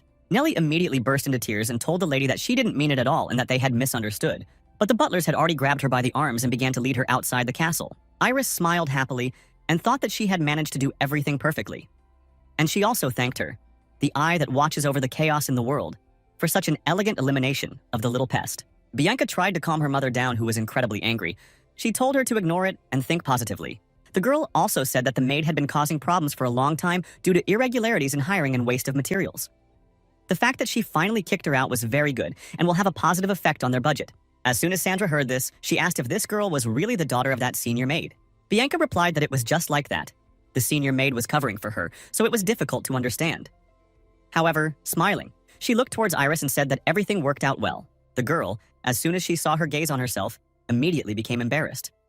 She did not understand why she was looking at her like that. Iris also decided that she should leave there as soon as possible, before she was scolded too. She said that she needed to hurry to the kitchen, but then suddenly Bianca began to come closer to her and asked her to stay at least for a minute. She also turned to her mother and said that she would like to tell her something about Iris. She looked at her and smiling happily said that she would like to play with this girl. As soon as Iris heard this, she was very surprised. She certainly didn't expect such a turn of events, so for a while she just silently looked at Bianca, sat playmate of the Count's daughter. This is a very dangerous position, judging by the history of her former comrades. That's why when Iris heard about this, she immediately became very scared, because many of her relatives' children became Bianca's playmates. But none of them lasted even 3 days, running away in tears. And if Bianca saw them off, the children ran away in panic. That's why this girl was slandered as if she was chillingly picky. But the truth was that Bianca didn't hate anyone at all. On the contrary, she really wanted to be friends with everyone. So now, when Iris was assigned to play with her, she really hoped that the girl would come as soon as possible, and this time they would go far, because she could read books alone. But it was boring to play with dolls alone. Bianca was always very sad because she could not find normal friends for herself. She believed that she did not ask for much. Her standards of friendship only corresponded to the standards of the future owner of the estate. She wanted her friend to have a personality, intelligence, and a sense of taste. She just needed 3 parameters to match. And then she would be happy. When she saw Iris, she thought that her face looked much better than she had initially imagined. And with such complete innocence, she was able to easily drive his servant and her offspring out of the elder's estate, which, in her opinion, was worthy of respect. However, Bianca was not so easily fooled by this sweet smile. Her personality was suitable. However, she still had the next stage to check. Soon, Iris finally came to Bianca, and entering the room she greeted her, the girl was a little worried. But the Countess's daughter greeted Miss Iris with a joyful smile and thought about the fact that she should show a good result of intelligence, and then everything would be just perfect. Bianca sat down at a small table and invited Iris there. She said that she was now allowed to take the books that she wanted to read. As soon as Iris heard this, she was very surprised. She went to the bookshelves and thought about the fact that her vision of friendship was amazing, because apparently it consisted of simply reading books. She looked at all these terrible, heavy books and wondered if this was really the shelf of a 10-year-old girl. Iris glanced at the drunk, and she didn't think that she was trying to pick on her because she was busy reading. So she decided to take one of the books that really interested her. For herself, the girl chose a book called I Am a Warrior and How to Summon the Devil. She believed that it would be very exciting literature for her. Seeing that she began to return to the table, she said that since she had chosen, she could sit there and read. Iris thanked her, she lay down on the sofa and immediately began reading the book. Bianca was busy with her book, so they sat for some time in complete silence. The girl read it for some time. However, soon Ares turned to the Countess's daughter and asked if she could replace this book with another. She didn't object. She watched as Iris chose the next book, and when she saw her nakedness, she was immediately very surprised. She asked Iris why she chose the Bible to read. It was really very unusual. She opened the book and, after leafing through several pages, said that she did not think that she would be able to understand literature without knowing the Bible, and therefore, initially, she would like to get acquainted with it. And Bianca, hearing these words, was very surprised, but in a pleasant sense of the word. Previous friend candidates had never done this before. I went back to the sofa and thought about how religion and culture were the basis for all the arts. Many works are based on religion, for example, paintings, sculptures, books, music. Absolutely everything was built on this majestic thing. Therefore, Iris believed that it would be best to learn more about religion first if she wanted to properly understand the Book of the Devil Summoner. Bianca. As soon as she started watching her new potential friend, she couldn't just take her eyes off her and decided that now she knew exactly what she wanted to study. But it wasn't just these soulless sages who used the knowledge of faith from the Bible. It was truly amazing. And for a moment, Bianca even got a little worried for reasons unknown to her. She looked at Iris and thought that perhaps this girl turned out to be completely different from what she imagined. The next day, Bianca invited Iris to play with dolls, and as soon as the girl heard about this offer, she was a little surprised. She said that for several days they had only read books. So now she wanted to try something new and asked what Iris thought about it. Smiling, she said that it was all wonderful. She remembered how she often played with dolls with her brother as a child, so this shouldn't have caused her any problems. As a compromise, their game was a Hollywood space action movie with robots and Barbie, so everyone was quite happy. Bianca came into the room and said that she would bring toys, but the girls had to wait a while. Iris did not object. After some time, she returned with very beautiful dolls of male and female characters, as well as soft toys, all of which looked very expensive and beautiful. Iris smiled and thought that they were really very beautiful in her childhood. Unfortunately, there were no toys that were so beautiful. Bianca said that she would like to distribute roles between them. The large doll with blonde curls was the Countess, and the bear in the jacket was her servant. She also said that she was going to be the senior maid and the submissive servant. And in their game, there was also a cunning mistress and a fickle count. Bianca said that Iris would play the flighty count and the young cunning lover after all the roles were assigned. The girls began their game. Well, Iris was still a little wary of this arrangement of roles because she had never done anything like this before. Bianca picked up the blonde doll and held her up. She said that her husband had finally been found and the vile fox was back together. The girl also said in an angry voice that they would be executed that day, and now they would be taken to the torture chamber in the basement so that they would first receive a fitting punishment for their actions. Bianca's last criterion was a sense of taste. No one had ever been able to match it, so she was interested in how Iris would cope with this test. No one understood her interests, so she kicked out her playmates. And they ran away in complete shock and amazement without even saying goodbye to the girl, because such games were completely not to their taste. And Bianca's heart ultimately retained this wound, foreseeing that Iris Rodolin could repeat their fate. She held out the doll dramatically. Well, Iris turned out to be a worthy rival. She took her doll, which was a lover, and said that it was very unfair that the Duke had just arrived in the capital and naively seduced her. But she said that she had nothing with him, so she asked her to stop slandering her. Because the Count didn't have it, Iris smiled happily and said that it was she who was the victim of a love affair. As soon as Bianca heard all this, she was very shocked. She couldn't even answer at first, but Iris was able to cope with this task so perfectly because in her past life she read various genres of novels. Iris then took the Count in her arms and said, addressing the lady, that of course he could not be a traitor, he could never change even if he wanted to, so he asked her to let him go. And besides, he even said that he didn't know this woman at all, so this couldn't have happened. Change turned to Madame and asked her to listen to her. She said that she wanted to serve her for the rest of her life and was ready to repent of her sins. The woman also said that she would torture herself to prove her loyalty to her. But at that moment, the Count suddenly fell to the ground and did not get up for some time. Bianca, seeing this, was very shocked. She explained that he fainted after this. She asked if Bianca liked this scene. Bianca dropped her doll at that moment. She ran closer to Iris, taking her hand. She asked if she could call her by her shortened name, Ari. Bianca believed that this girl was exactly the one she had been looking for so long. This was the very friend who could understand her and in no way judge her. Of course, I was very surprised by the lady's reaction, but she allowed her to call her that, and she herself assumed that she simply liked her acting.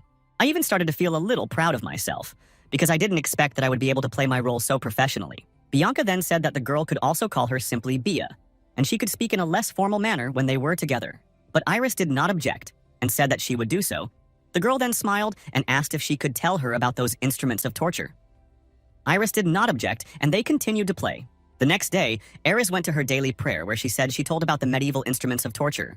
The girl explained to the deities to whom she prayed that she had once been very interested in this too, and the little countess liked everything, so she was happy. Now she constantly spent her free time with the DIY, which was somewhat eccentric. However, it was still fun.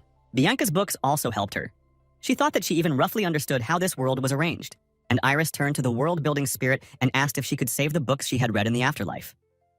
It would be a pity to limit herself to only the books she had read before death. The spirit thoughtfully said that this needed to be seriously considered before the upcoming update, after which he transferred this work to the newbie deity so that he would not have to do it himself. Iris was glad that her idea would be heard after all, after which she received a notification that the divine spirit would like to hear more about her personal life. The girl said that she had already reached the 4th level in cooking and could now cook everything she had ever tried herself. She also received the 3rd level in alchemy and was studying tea making. Isabella was thinking about sending her to the artisans, so she thought that everything was going exactly as it should in this genre, and the Count didn't see anything at all. Remember his son who threw tomatoes?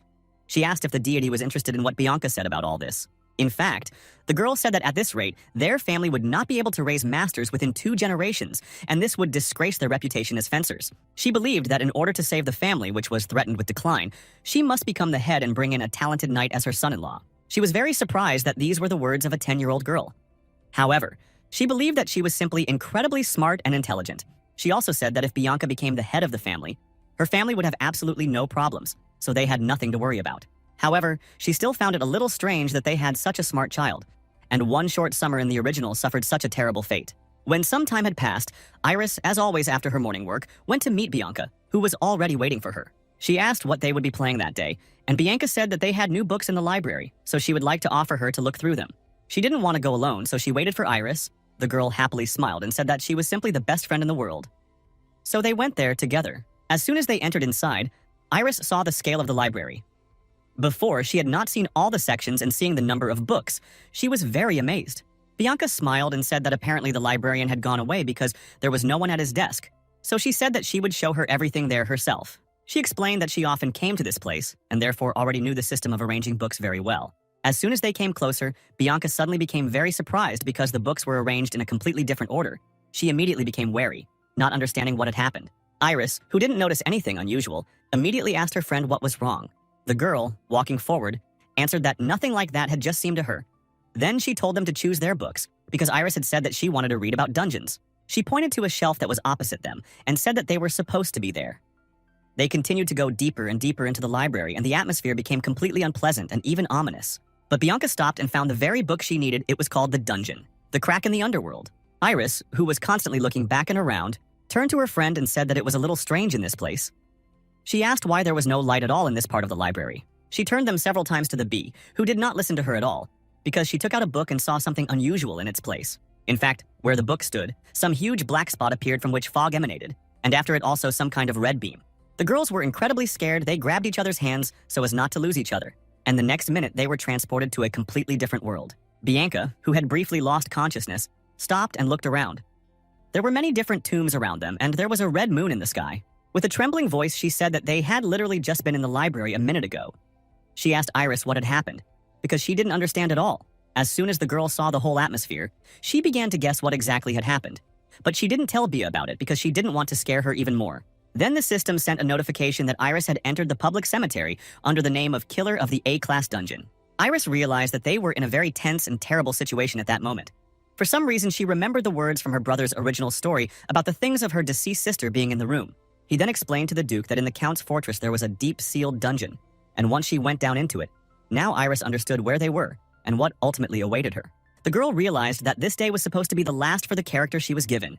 Then she assumed that Bianca would probably die along with her, and it was for this reason that her character probably did not appear in the original story all the time. Bianca, who had been silent all this time, turned to her best friend and said that she thought they were in the underworld, but she didn't know what to do. After all, the head of the house said that it was better not to go into these sections without security. Well, Iris told her friend that everything was fine. God was bound to protect them, so they could only hope for the best, but Bianca said that she was an atheist, so it was hard for her to believe it. The girl then only said that she should at least try to believe in it. At that moment, she received a notification that the spirit was already rushing to her headlong, working overtime.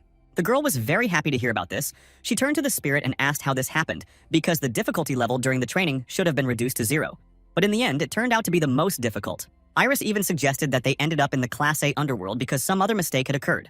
The spirit, hearing this, even shuddered with fear. But he said that there could not be such a bug in a world alien to them. So something else must have happened. Iris said that she certainly believed in God, but she assumed that it was still a mistake because it was logical that the resurrected could not die. Right during the training, the spirit still continued to deny such a possibility in every possible way, when Iris assumed that he meant that it was all planned. But she thought that it was too cruel. It would have been better if she had died right away, but one of them forcibly moved her into this world and made her die again. Well, the spirit didn't answer this. He could only endure her statement. But Iris decided that it was definitely not the time for her to lose heart in such a situation. She had to gather her strength. But in return, she also demanded that she be compensated for such a terrible mistake, or that the dungeon be weakened, or, on the contrary, made stronger so that she could pass this test. The spirit had to suffer, and eventually many different dead creatures began to rise around Nick, and they moved straight towards these girls. Bianca began to move closer to her friend because she became scared. She realized the fact that she would not be able to fight them because she was weak. At that moment, Iris thought that it would be best for the spirit to hurry. In the end, he suffered for some time and made a tragic decision. He gave Iris new skills that significantly increased her chance to survive. As soon as the girl saw this notification, she was happy because it really gave her a lot of opportunities. After that, she opened the explanation window to understand what exactly she was given, and as soon as she read it, she was incredibly happy because it was truly amazing. Despite the fact that the regulating balance and the chief of staff, but he swore because the spirit did not write an apology. Accordingly, he was sent to write a note, so he will be unavailable to the girls for some time.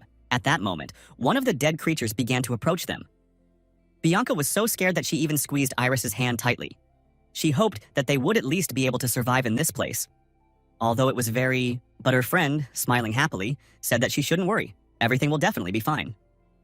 Iris assured her that she would take care of their lives. Bianca was a little surprised at first, but these words touched her incredibly. So she said that she would also take care of her, and Iris, hearing about this, was very surprised and asked if this was really true. And the girl said that she certainly had mutual feelings for her. The creatures continued to approach them, and soon the mistress of the dungeon appeared, who was the Order Baroness of the Codex in the magical world. This creature turned to the girls and said that her name was Artemin.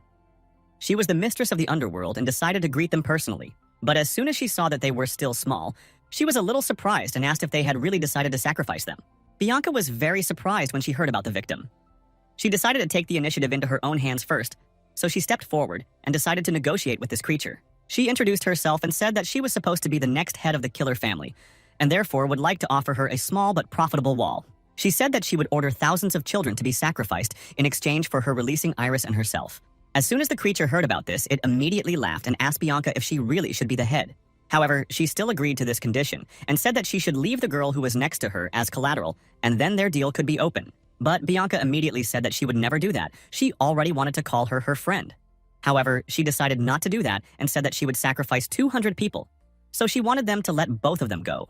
Ordeman said that they were very stupid and asked if she could trust human children and just let them go. Of course, that would be very stupid and reckless on her part. She asked Bianca if she really thought that such a high being like her would not know about the treachery and true nature of people. So she advised her to decide quickly and not delay her. She also said that this girl who was behind her was just a servant, so she suggested that she leave her and save a more valuable life. However, she also said that in general the creature it doesn't matter which of them will remain, so she would really like them to show their true nature and make this choice. Iris couldn't listen to all this horror any longer. She decided to just shut her mouth, and so she went forward, already preparing for a fierce battle. But Bianca suddenly took her hand and asked her not to go anywhere. After all, she was the head of the family and had to protect her family and friends. She looked the girl straight in the eyes and said that she was not just a servant to her, she was her friend, and therefore she would protect her to the end. When Iris heard this, at first she couldn't believe her ears. It was surprising for her to hear these words. After all, No one had ever said anything like that to her before. Well, Bianca continues to hold her hand with a trembling hand and said that Iris was smart and knew exactly what to do when she got out of this place. So she would eagerly wait for the rescue team and hope for the best. But Iris told B that she was grateful to her for saying these words. However, she definitely couldn't do that. The girl said that she had already told her that everything would be fine, so she didn't have to worry about anything at all. She would definitely take care of them. This Iris turned to this creature and, raising her hand up, said that she would definitely protect Bianca. At that moment, she began to call upon her magical abilities. The girl summoned the coming of God for herself. She knew that the spirit had given her new skills, so she was able to fight and not just give up. While activating her abilities, she received a notification that the conditions for completing the training quest had been met. But abnormal fluctuations in the rating were also detected, so the system excluded her from it. Now she had access to invincibility, all vision, and omnipotence. The divine abilities of the real spirit were transmitted into the body of the resurrected one, and accordingly, Iris was now truly very strong. When the creature saw this power, it immediately said that it was a deity. The power that should have already disappeared due to the god's renunciation of the world eventually appeared again. Iris, who even flew up in the air, said that it was definitely true. After all, she was his successor and discovered the ability of all-seeing. The creature, while Iris was sorting out her abilities, began to activate hers. After all, it didn't know what they were going to do. However, it couldn't let the two of them just take and leave. Therefore, it warned them to prepare for death. Iris even changed a little in appearance. Her hair was now snow white, and her outfit changed a little. She was ready to confront this creature. However, as soon as she tried to activate one of them, she received a notification that only skills below the 11th place could be used due to the low speed of appropriation of the Advent body. When Iris read about this, she was very surprised. But she suddenly saw that a huge red fireball had already started flying towards her. She understood that if she didn't try to save herself now, she would definitely die. The girl quickly opened the ability rating and found that she had one of the abilities of the required rank. This is a barricade. She activated a special shield and thus was able to repel this attack. As soon as the creature saw this power and strength, it was very surprised because even the Pope could not use all this. So it did not understand how the girl managed to do it. Iris saw that she also had God's punishment as one of her possible abilities. So she activated it and was able to throw the horrible dead skeletons that were about to attack the party aside. After that, she also hit this so-called ruler of purgatory. Iris finally sank to the ground and, hearing some kind of groan from this creature, asked if it was really still alive. The creature asked to have mercy on him and not make him suffer so much anymore, but the girl seriously thought about this word. Then she came closer and put her hand on his shoulder and said that since it wanted to live so much, she would definitely cure it now. I activated the basic healing skill, and after I used it, this creature simply crumbled into many small particles and was no longer alive. In fact, healing is a deadly attack for a vulnerable creature, a special mercy for the one who wanted to kill them. After everything was completed, Iris received a notification that she was able to eliminate the mistress of the dungeon, and the cemetery that was buried under the name of the Killets belongs to Iris, the patroness of the dungeons. At this moment, the clouds that had been covering the sky all the time began to disperse, and even sunlight began to shine. The situation was now not as frightening as before, and the girl, looking to the side, also saw a small reward for the damaged boss. It was some kind of fascinating book in a briefcase. She suggested that the books were like objects that taught passive skills, and the bags were perhaps some kind of special artifact. The item was indeed Thief's bag, with the additional ability of bad fame that was reflected in the undead world. Ultimately, Iris simply decided to take these things and examine them a little later and more closely. After everything was over, Iris turned to Bianca and said that she was probably scared, but it was all over now, so they could act calmly now. At that moment, the girl suddenly ran up to her. She took her hands and said that she was very glad that everything was over, and also asked Iris if she had really become an apostle of God. Bianca said that she couldn't believe that the girl had become a saint at such an age, and also asked if it was true that she had considered her to be exactly that. When Iris heard all this, she didn't know what to answer, because she was the first to believe in the spirit, so she decided to say that, in general, everything was exactly like that. As soon as Bianca heard about this, she immediately understood that God apparently had not left their world, and now she knew for sure that he had sent his child to Earth, so that people would regain faith in him. Thus, Iris began to turn atheists into believers, and the first believer automatically became a member of the highest authorities. The level of the world spirit even increased. In this regard, the level of the first believer could also increase. Iris, hearing about this, was very surprised. However, she realized that by turning everything upside down, she created a whole pyramid. The girl was so shocked that she couldn't even stand on her feet. She fell to the ground and almost lost consciousness. Bianca was a little surprised and even scared that she was badly hurt. Well, Iris received a notification that excessive use of omniscient skills led to the consequences of a new fever. To recover, she was recommended to sleep. She had to sleep for a whole day. As soon as Iris realized that she had a fever, she also realized that she could not do anything about it and realized the fact that there was no free lunch. When Bianca picked up the girl who started to faint, she immediately screamed loudly, telling her to wake up. But Iris asked her for forgiveness and also told her to take care of everything. The girl grabbed her hand and told her not to die. After all, they had only just become friends, so she couldn't just leave her. They still had so much to happen. Iris remained conscious for some time. She turned to Bianca and said that she was not dying, but after that her eyes finally closed. And at that moment when the girl used her magical power, it also became visible in the temple. The lighting was amazed. They realized that God had returned. After all, they had a powerful divine aura that even their entire temple lit up. They believed that the divine spirit had definitely returned to this land and immediately fell to their knees and began to pray in gratitude. In fact, he had not condescended for hundreds of years, so the priests were very glad that they were not forgotten and God was simply testing them, and now he finally sent them a sign. One of the chief priests said that the Holy Land is considered to be the Winchester Kingdom and not the Kingdom of Elvenheim. When people heard this, they were very surprised and wondered if anyone could compare to helping the Kingdom of Winchester, but they were going to immediately organize a search team. The main thing the priest said was that they had to quickly get her out of the land of unbelievers and elect her as a great saint. She would be able to atone for their sins. So that's exactly what they were going to do.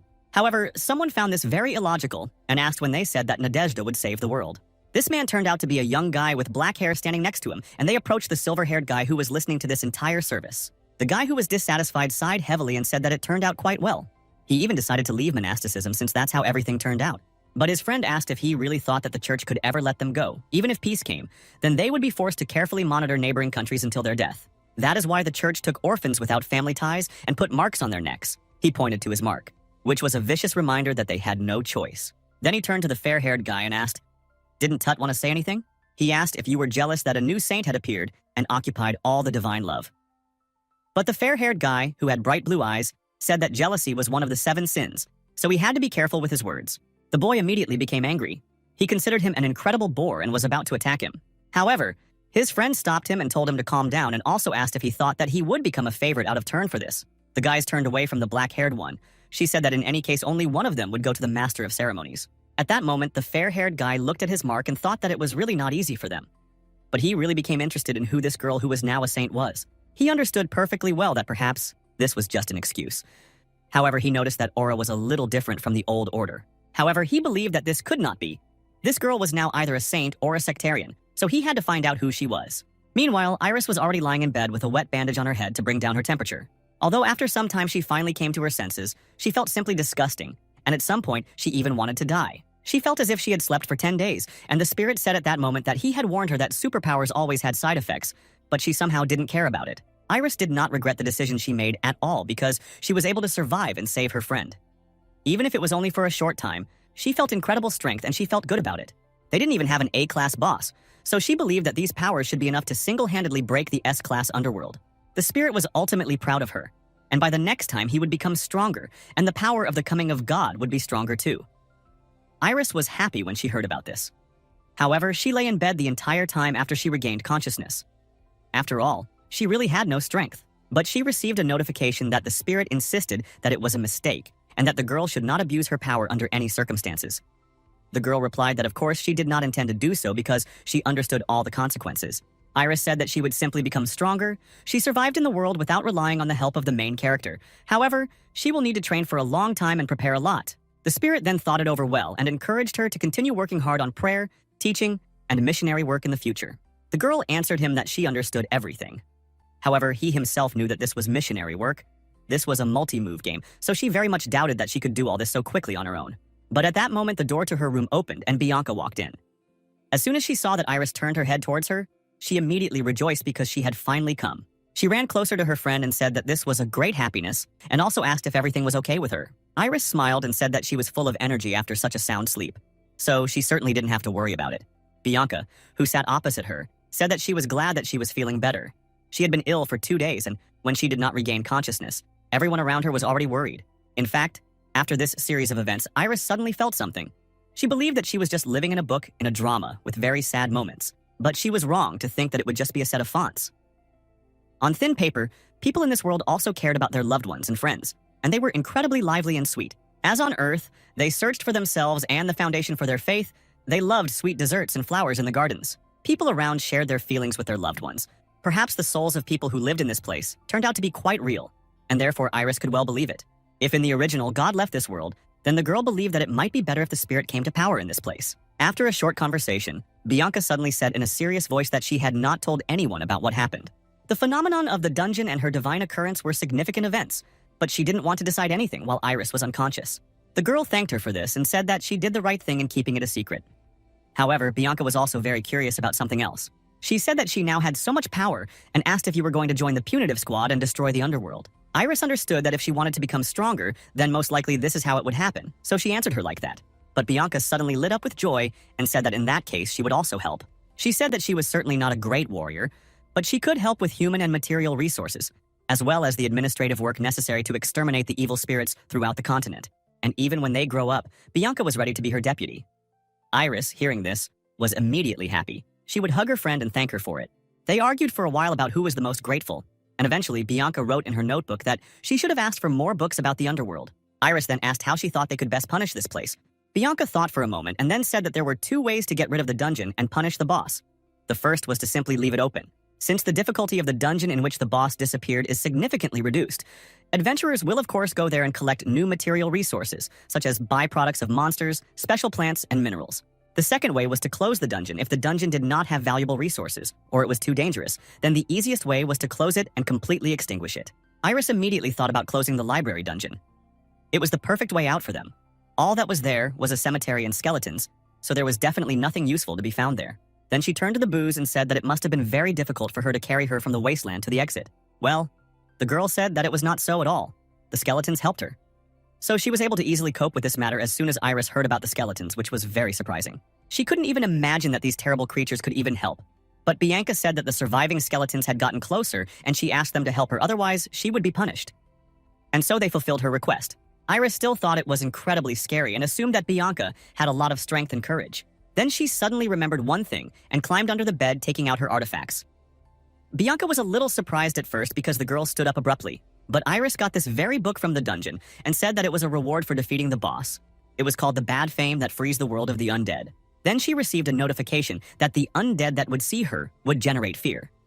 The weaker the undead, the stronger the effect. She was delighted. After reading about this, she thought that she would really need it, and that it would be useful, so she told Bianca to go after her. The girl said that they had to earn money, and after that the two of them left the room. In fact, those skeletons that lived in the dungeon were still living people quite recently. One of them was a prince, and next to him were his two faithful knights. The knight turned to his ruler and said that they were finally returning to the castle, and also thanked him for the long training trip. It was very useful to them. The prince smiled and said that they had done a great job then. And the knight also asked what he would like to do first after he returned to the castle. The man thought for a moment, but then replied that he would actually like to try farming. The knights were very surprised that he really wanted to do such hard, physical labor on his own. But the guy explained that during the training trip, it was the farmers who showed their best side. So he would like to grow his first crop and let his loyal assistants try it first. They immediately rejoiced at this and began to throw the knight up into the air and shouted various pleasant words at him. But just as they were about to throw it up again, the ornament appeared out of nowhere and took them to hell before turning them into skeletons. And Iris, together with Bianca, at that very time went there again, in order to conduct negotiations with these creatures. When the skeletons saw this girl, they immediately became scared. One of the knights said that the prince should be behind him because he would protect him to the last. Bianca turned to her friend and asked how it would be possible to make money in such a place. She really didn't understand, but Iris told her to look at all these spaces and the submissive workers who were below, namely the skeletons. The girl explained that there was only one answer. She had acquired a household package of abilities. Now she could stimulate skills by choosing one type of non-combat skill that corresponded to the type of work. Iris chose the ability of the hands of a druid farmer for herself and paid a considerable amount for it. However, she believed that it was worth it. Iris believed that despite the fact that her father was treated badly by the owner, however, the alchemist's landscaping was a very profitable business. And if they can independently resolve the issue of supply and demand for herbs needed for potions, then profits should increase many times over. Then Iris turned to the spirit and asked if she was right. However, the spirit did not answer her for some time. She was even a little worried whether everything was okay with him. But then she received a notification that he ran to her instead of his work. Iris assumed that he must have been very busy. Then she received a notification that the last few days had been crazy due to the update of the support system for the resurrected. The girl granted him patience and good luck, and she thought that God even had to work. This reality was too sad. People after death also had to work, and so Iris decided that even this skeleton would have to work for her. She started yelling at them and told them to gather their bones in their hands and start doing their duties. They had to clear this land from one end to the other. The girl also ordered them to find a source of water and dig a well, and did all this very quickly. In the end, the skeleton had no choice but to fix herself. They began to perform their duties and were very upset because they hoped that they would be able to rest when the AR demon had already left. However, they had a new tyrant. The prince turned to the knight and told him not to say. After all, Artemon not only forced them to work hard, but also made them murderers. Even though it was a family order, they still killed quite a lot of adventurers, and rest instead of redemption was only a dream for them. The knight suddenly burst into tears. They felt incredibly sorry for themselves and their souls. They no longer knew who could save them at all. After all, they did not want such a fate for themselves. In fact, they were quite lazy and thought that since they were already dead, they didn't have to work. They just wanted a grave for the body and a tombstone. But Iris, who was carefully monitoring the entire situation around them, yelled at them again and said that she could hear everything, and also ordered them to get back to work and not just lie around. Many hours have passed since then, and the girl herself joined in the execution of this work in order to complete it as quickly as possible. By this time had already begun to recede beyond the horizon, and Eris decided that she could finish work for the day. She turned to the skeletons and asked them to come closer, by which time they already had a ready well. Iris said they had all done a great job and suggested digging 7 graves on the site and calling it a day. As soon as the skeletons heard about this, they were very surprised. They even at some point thought that the tyrant had killed the mortals and wanted to hide their bodies in this place, where no one would find them. But Iris, hearing these outrageous accusations against her, explained that she was talking about them, and that these graves should have belonged to them. She wiped the dirt from her face and said that they wanted to rest in the graves. There were 7 people in this place. Well, she then remembered that these were not ascetic people, and in any case, she said that these graves that they would dig would be just for them. As soon as they heard this, they were very shocked and could not believe that they would finally have peace. The skeletons also said that all this time they slept 5 to a grave due to lack of space, and could not believe that Iris really suggested sleeping 1 in each grave. They considered these conditions incredible and were ready to worship this girl, who had previously been considered a tyrant. Well, Iris said that if they worked hard, she would reward them on the gravestones with their names and flower wreaths on them. After all, they were people and deserved such honors. The dead couldn't believe that she was actually offering them all this.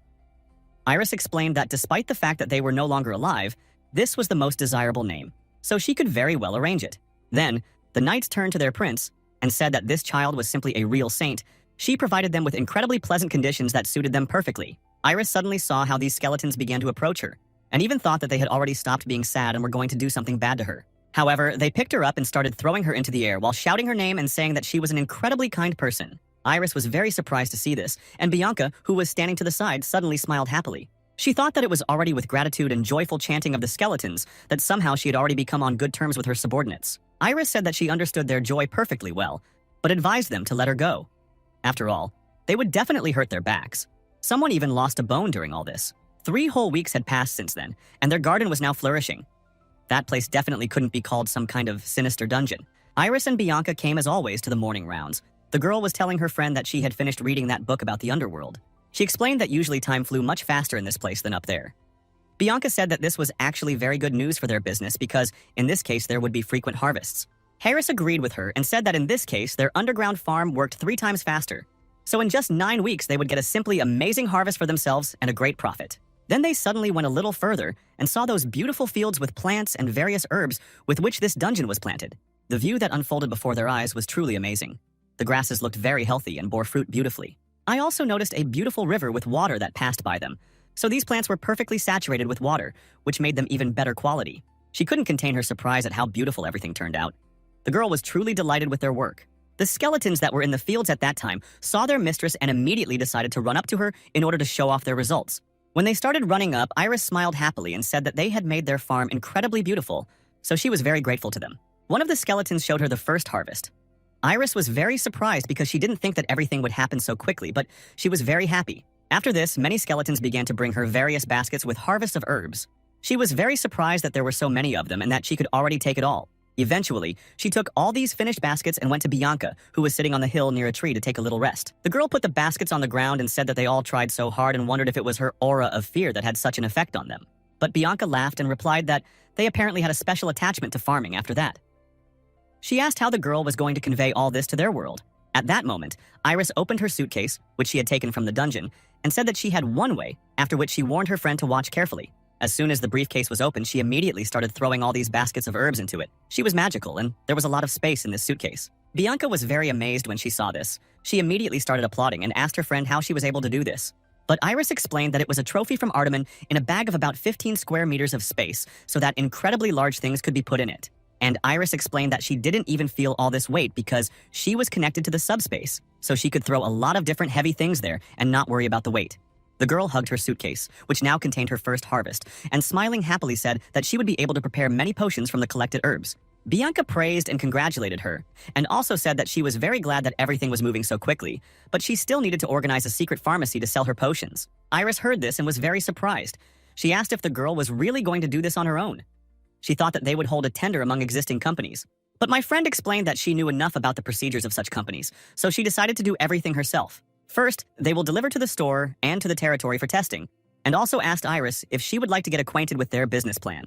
The girl took this plan into her hands, studied it, and was very amazed.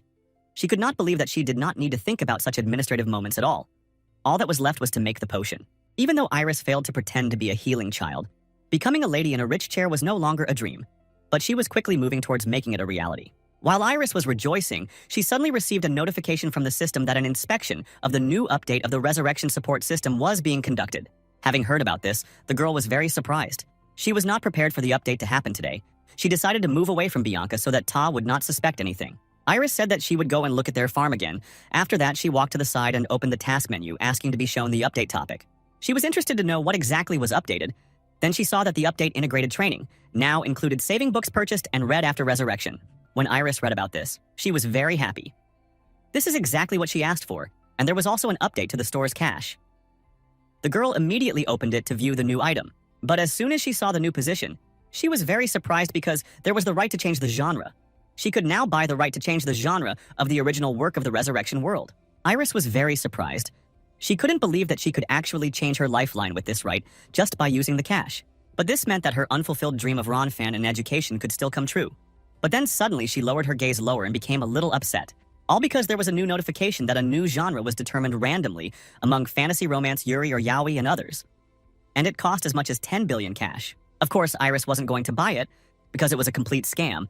Then she looked further at the store's assortment and saw that a synchronous growth package had appeared there. The girl assumed that it was something normal. The recipient of the gift had to be a newbie who had enough potential in this area and had been in the game for less than a year, and the corresponding person would see the icon. Then she turned towards Bianca and realized that she had not seen it with her. And this meant that the previous package was mainly combat and work. The girl believed that she deserved better at that moment. Iris suddenly became very scared because a skeleton prince appeared right in front of him with a hot cup of tea. She was very surprised that he decided to bring her something, but she thanked him for it. And suddenly she saw a small sign above him. As soon as the girl activated it, she received a notification that it was the skull of the fortress and had a potential number. It also showed that he had the potential to grow if he was taken care of. He could become the god of the druids and revolutionize the agricultural world of the continent of Senetra. Iris realized that this was the icon that was being talked about and assumed that it only worked for evil spirits. But it was useful for her to know that before this skeleton died, he had abilities in agriculture. Then she received a notification asking if she would like to give him an improvement in abilities for 3 million. She decided that it wouldn't hurt to try it, and so she gave it to him.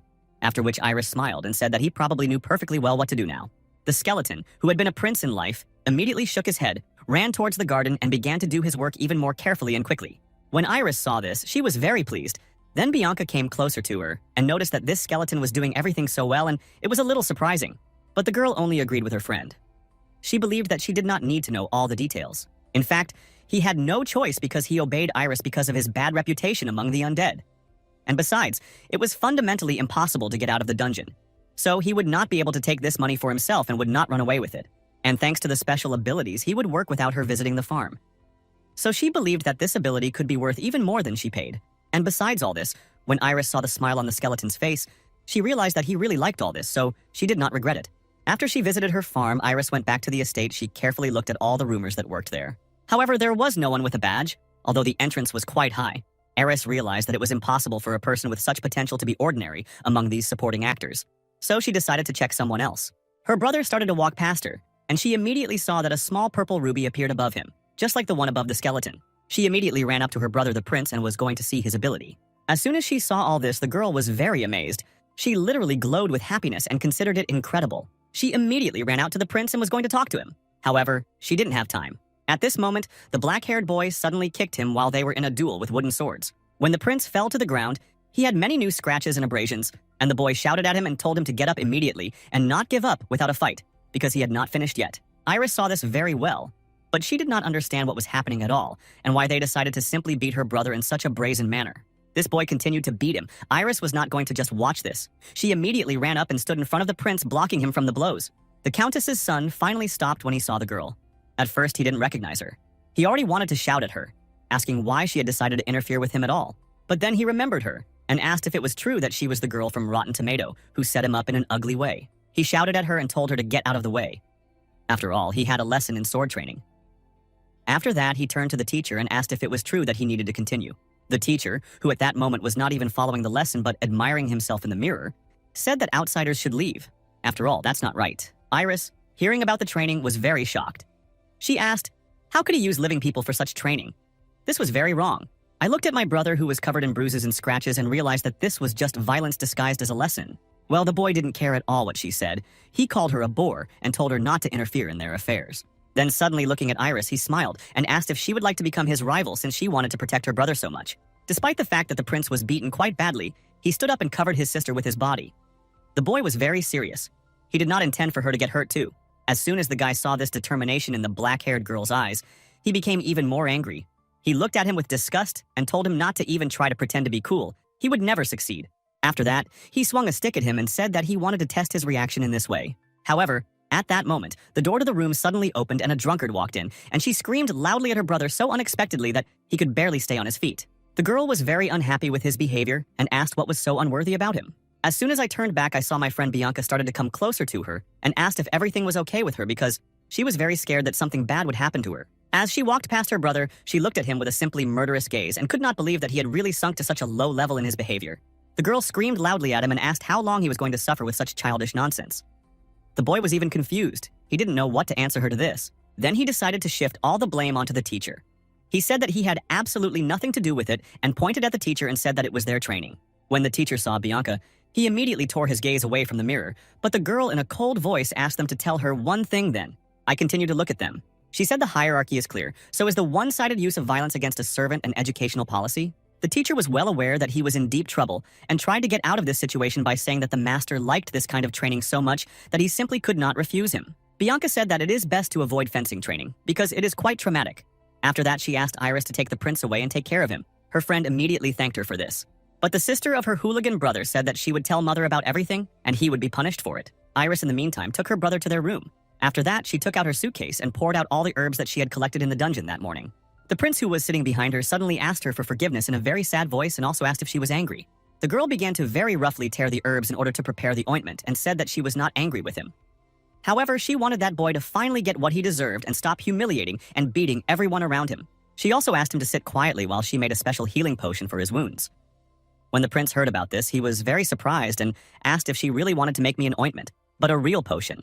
But as soon as he saw how professionally she was doing all this and was not even distracted by the admiring voice of the guy, he said that her skill had improved since they started preparing these potions together. Iris agreed with him and said that since the day her father began teaching her alchemy, she had really improved her abilities and now knew even more recipes. In fact, Father Eris was an elite alchemist with a golden ivory tower. He certainly had a gentle character, but there was no better teacher like him anywhere. And besides, while she was practicing making various potions, she also had her alchemy level raised.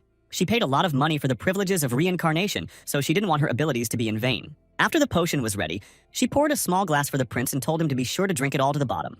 The guy thanked her, but he didn't start drinking right away. He held the glass with trembling hands and looked uncertainly at his sister. Iris was very surprised and asked what was wrong with him, but the boy replied that all potions were very bitter and he knew it very well. Therefore, he needed to tune in to drink it. But Iris told him to drink immediately because everything useful is bitter, and if he doesn't drink, she will take him away, and his recovery will be very long and painful. The prince immediately told her not to take it. He would definitely drink it all, and immediately began to drink it all in one gulp to the bottom. The girl immediately smiled upon seeing this, and memories of her own brother from real life came to her mind. He also always hated Gorky and refused to take medicine, and when he had to do it anyway, he always asked for chocolate milk so that the mixture would cure this taste. Then Iris suddenly thought about making a medicine with the taste of chocolate milk. She assumed that it was possible to do this quite realistically. The girl looked at her desktop and suddenly creative inspiration came to her.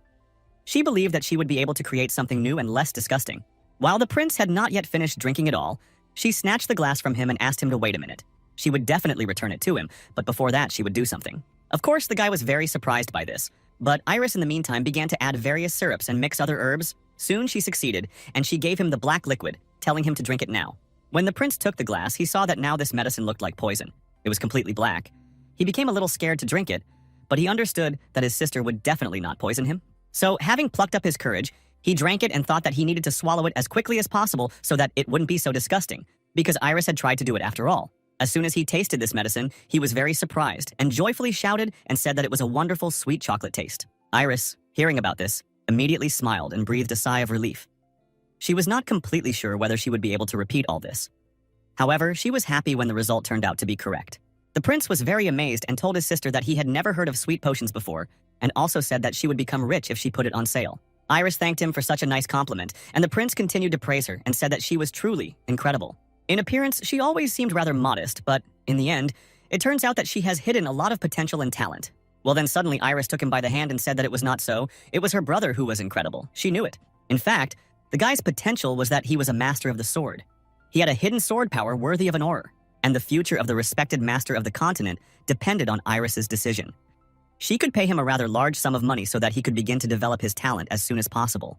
That's exactly what the girl did. She told him to avenge himself, and after that, she sent him this gift. The next day, when the prince went to class with the countess's son, he was ultimately able to defeat him with ease.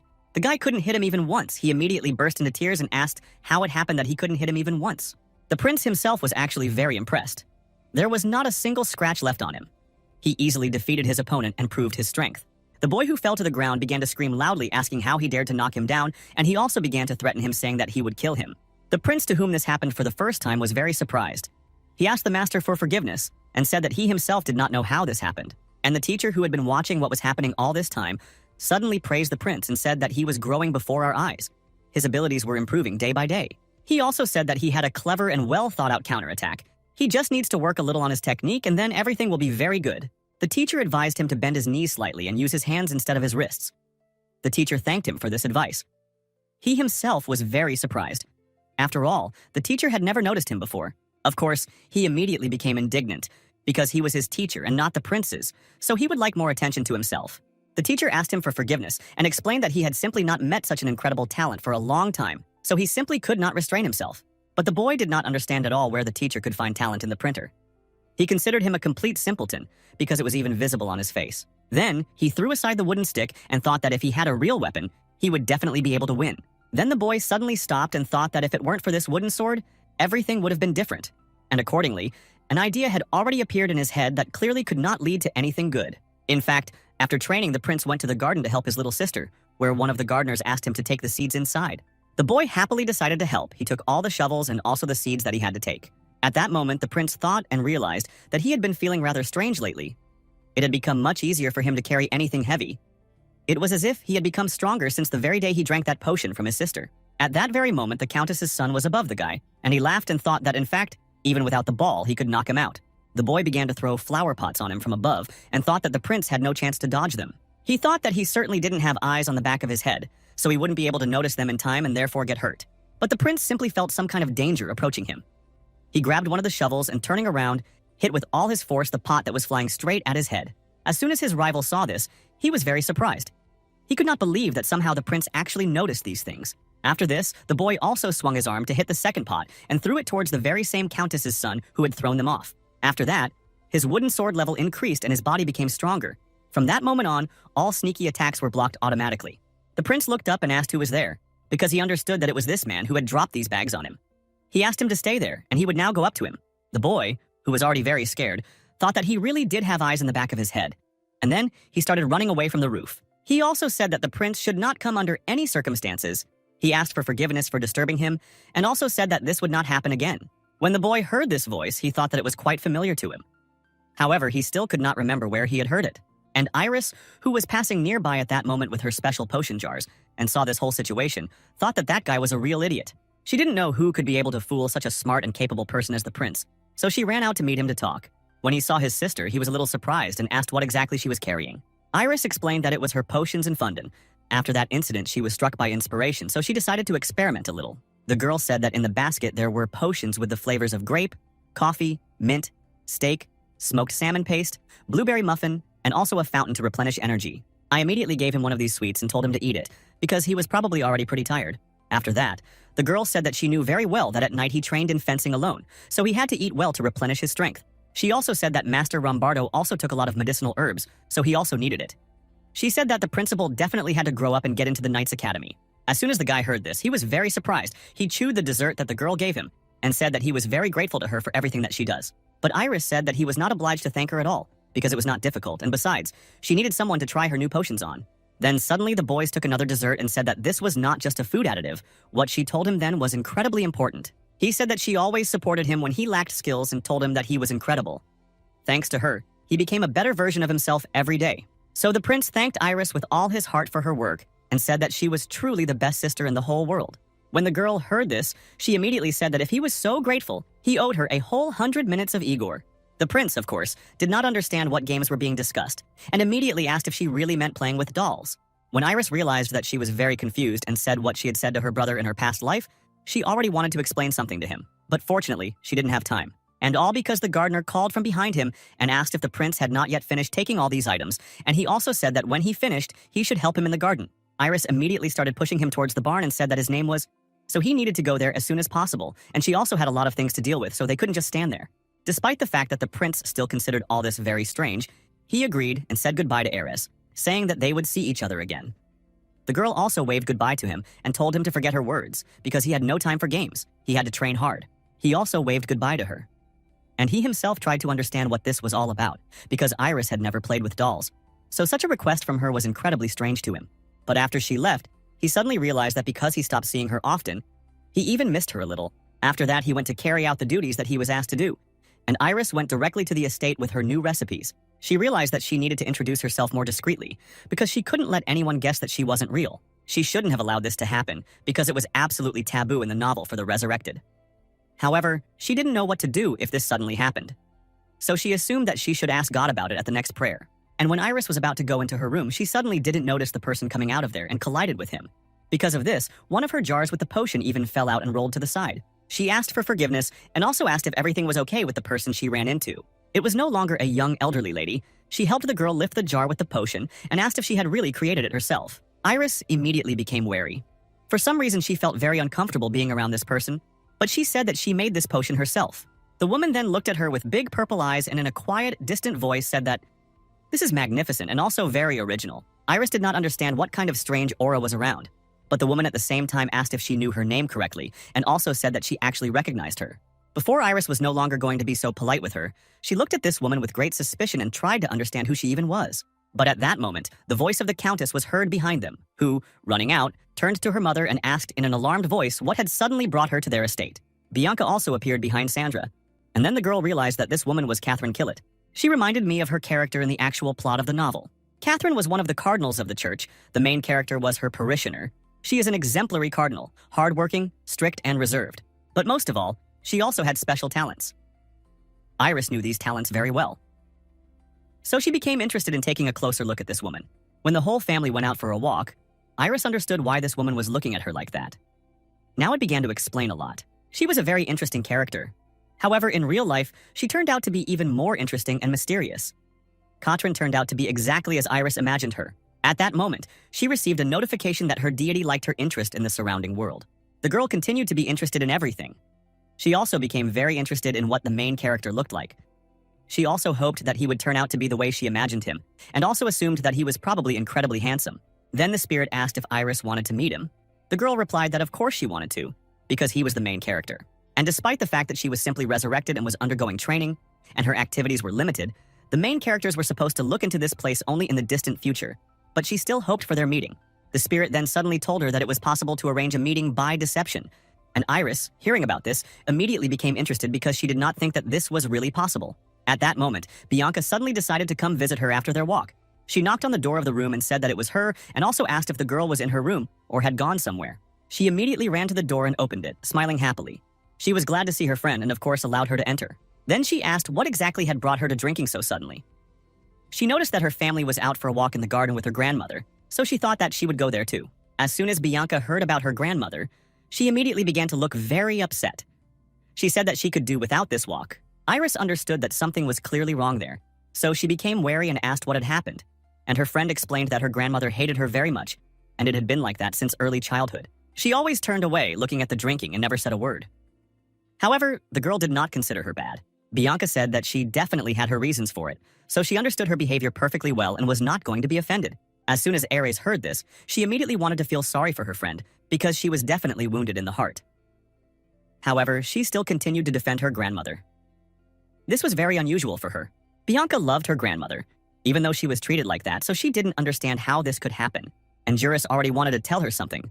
But then suddenly the butler entered the room and asked their forgiveness for disturbing them. Seeing that little miss was also there, he was very surprised, but he turned to Iris and said that the lady would like to meet her. When Bianca heard that her grandmother wanted to see Iris, she was very surprised and asked why she would suddenly do this. Bianca at that moment immediately began to remember the conversation about her parents, who doubted that she should have a commoner as a friend, especially considering how their grandmother treated everything. For this reason, the girl turned to them and said that she would go with Iris, but the butler asked her for forgiveness and said that he could not do this because the lady wanted a one-on-one meeting. Iris tried to calm her friend down and smiled and said that she could definitely handle it. She had a plan, so she didn't have to worry. After that, she went to meet with Catherine, who was already in the gazebo in the garden. As soon as the women heard someone approach her, she immediately turned away. Seeing Iris, she greeted her and told her to come in and sit down. She also thanked the girl for taking the time and said that she had prepared sweets for the tea, so that the girl could help herself to whatever she wanted. Iris, coming closer, saw a lot of different desserts, and at some point she even began to doubt that there would be only the two of them at this meeting. Soon she took her seat and was about to take one of the desserts, but then suddenly, Catherine decided to start a conversation. She said that she heard that the girl had become friends with Bianca and asked what kind of relationship she had with her granddaughter. And Iris was very surprised that the woman decided to ask about something like this, straight to the point, and without even being embarrassed about anything. But she was prepared for such a development of events, so she was also going to go on the offensive. Smiling, Iris said that she was Bianca's closest friend. The girl said that she was very good, smart, sweet, and kind, very inquisitive. And recently Iris found out that Bianca had read all the books in the castle, so she was well read. Bianca also remembered all the names and once helped her and her brother out of trouble. She counts very quickly and much better than all the adults.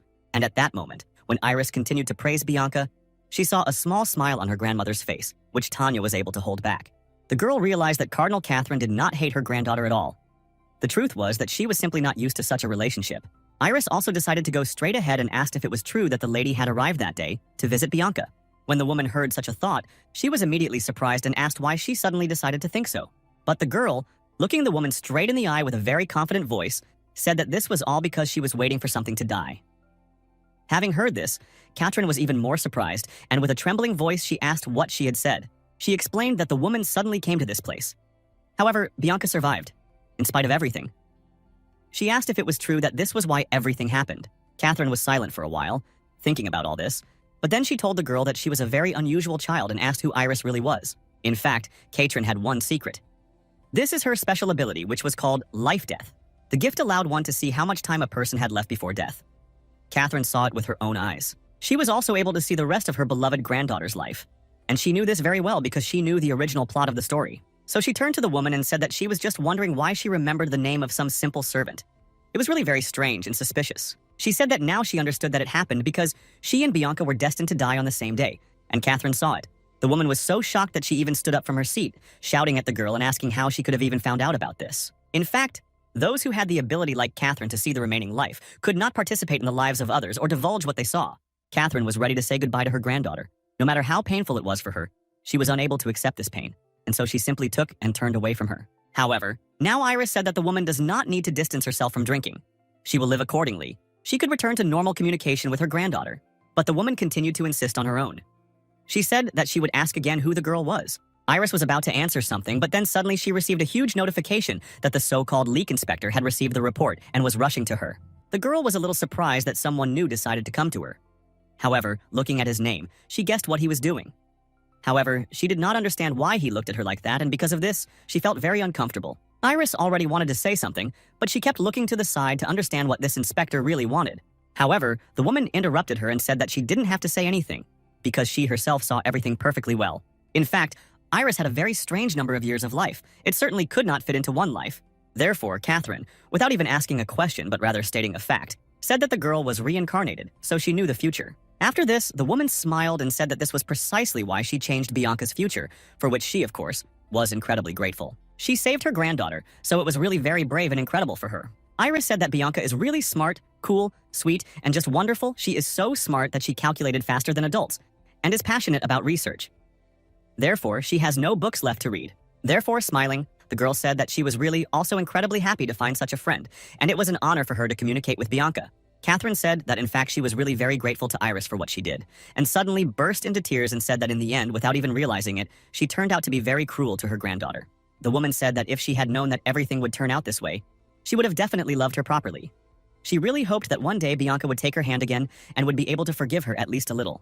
But at that moment, she suddenly heard someone approaching behind her. Catherine immediately turned around and then saw that it was Bianca herself. The girl turned to her grandmother and asked if all this was true. As soon as Catherine saw her granddaughter, she was very surprised. She immediately asked how long it had been there and heard their conversation, but she did not answer anything, because in fact, she and Iris knew that she had been there from the very beginning because it was their agreement. Bianca asked in a worried voice if it was true that the woman was so far away from her because she was destined to die. Catherine asked her for forgiveness. She said that she had hurt her so much fearing her own future wounds that she did not even understand how mean it was. The woman suddenly began to hold back her tears. Her hands were shaking, but she continued to speak, telling her granddaughter that as a grandmother, she could not say kind words to her or hug her. She was very sorry for everything she had done. That was the only thing she could say in such a situation. Well, Bianca, who was very surprised to hear these words, took the initiative into her own hands. She suddenly ran up to her grandmother, hugged her tightly, and said that she was incredibly happy that she didn't hate her. At that moment, Catherine could no longer hold back her tears. She fell to the ground, hugging her granddaughter back, and quietly cried on her shoulder. After this, Iris decided not to disturb them. She left the gazebo and was nearby in case they needed her. After Catherine finished talking to her granddaughter, she approached Iris and, taking off her cross, said that the girl had an incredibly bright soul. The woman asked the girl to accept her gift. It was her memory of a close friend.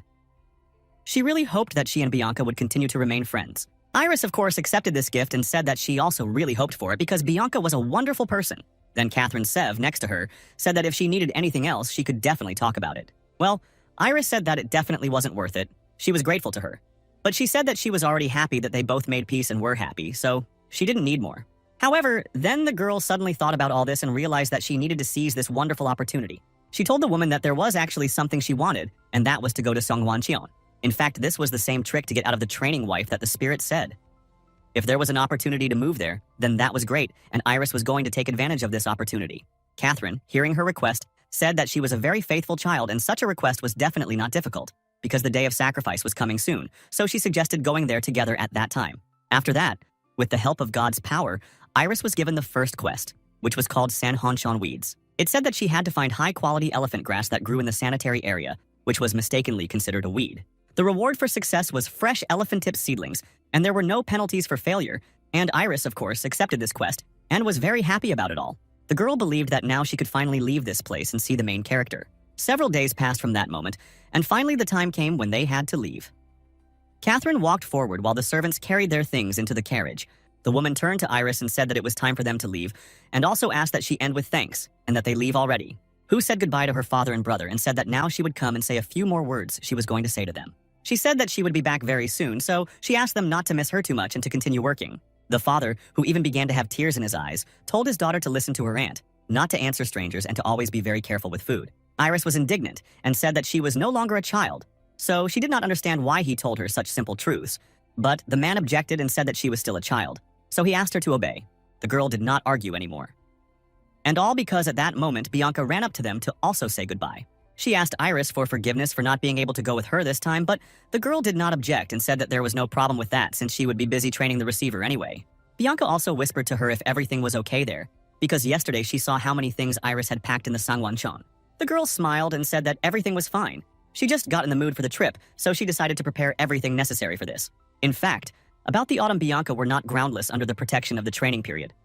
For Minecraft is a space with a level of survival difficulty F. But in reality, this novel is a world with a survival difficulty level. And accordingly, she will face these complications if she leaves the estate gates. Well, Iris thought that since the main character hadn't returned yet, it didn't really matter, so she wasn't too worried about it.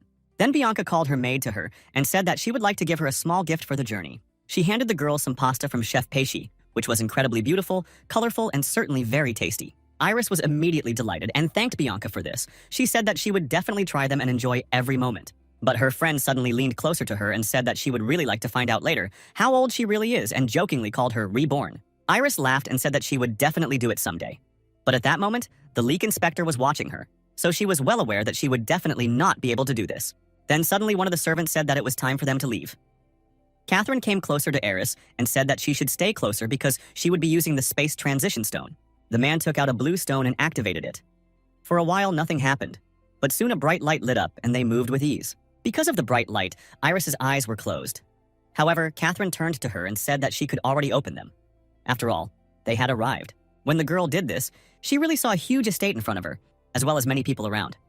This surprised her very much. Iris beamed with joy and was very happy to be in this place. Catherine, seeing her reaction, explained that there were so many people because that day was a sacrifice. Accordingly, everyone came out to celebrate it. She also said that many children want to test their potential to apply for stigmatization. Catherine asked that Iris not leave her under any circumstances, because she could get lost, and then it would be incredibly difficult to find her. Iris did not object and said that she would always be nearby. At that very moment, two boys were standing on a high tower. One of them with blonde hair said that there were a lot of newcomers this year and asked how many his friend would like to recruit. The boy replied that he didn't really want to do this and therefore didn't intend to recruit anyone. They also started to see other future saints, and one of the girls said that he was an idiot and knew what kind of education they had for gifted people. But he himself could not normally awaken his divine power at such a young age. The fair-haired guy went after them and sighed heavily and said that everyone was still crying and talking about how homeless and rootless children wanted to get home. People like them live in captivity. Because of this, he felt a little sad. At that moment, the black-haired guy also wanted to go further. But then suddenly he turned his head to the side and saw that one of his classmates with blonde hair was just standing in place with her eyes closed. He immediately turned to him and asked why he was standing in the middle of the corridor. The guy explained that he was praying for those innocent children.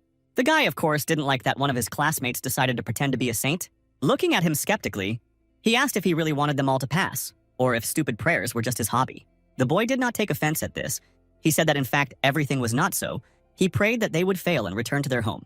Only the guy heard this and was really very surprised at that moment. The fair-haired boy suddenly felt a lot of pain and grabbed his hand. Then right before his eyes appeared the words humility, kindness, confidence, diligence, persistence, hard work, charity, time, pride. He looked at these words, and for some reason the time of pride began to be read. At that moment he became very wary because he understood that this would definitely not bode well. His friend, noticing that something was wrong with him, immediately asked what he saw there. The guy turned away and said that nothing like that and that he shouldn't pay attention. Then he began to turn around and leave, telling him to stop wasting time and go. The fair-haired boy did not refuse this and went down with him. At that very moment, Catherine and Iris went inside. She said that there was a restaurant in this place. The food in Sungho and Jeon was quite simple but delicious. She pointed to everyone present and said that the people eating in this place were mostly children who applied for astigmatization. As soon as Iris looked at these unfortunate children who had so little food on their plates, she decided that this was not simplicity at all, but real poverty. But Catherine had simply decided to disguise it this way. But at that moment, one of her assistants suddenly ran up to the cardinal. The man said he thought she should show up right away, because the state council meeting on the budget for this quarter had been postponed accordingly. It was supposed to start very soon. Catherine was very surprised when she heard about this. She said that it would be very difficult for her to go there now and was already trying to figure out how to get out of this situation. But Iris immediately turned to the lady and said that if it was all because of her, then she shouldn't worry. She could calmly go there and not worry. Catherine thanked her for her understanding and said that in that case she would really leave her, after which she turned to Pavel and asked him to show the girl the surroundings of Songhwanshan instead of her. Pavel replied that she could not worry and rely on him, after which Catherine went ahead and the man was going to actually fulfill her request. I also wanted to tell Iris that she should play with the children who were nearby and he had to step away for a while, but in fact the guy didn't want to just babysit her. The girl assumed that he simply hated children, and she was very disappointed by his shameful escape, but she did not get upset because she knew that she could cope with everything herself. She decided that it was high time for the quest from the world of the standing spirit. So that's exactly what she was going to do while she had some time. She came to the dreams of Wangchun not at all to see the main character. She was in this place for the sake of the elephantips that were being displaced by weeds. Iris ran out into the garden and finally saw where they were. It was a herb, but it was also an important medicine to cure the plague that was supposed to hit the continent in the distant future.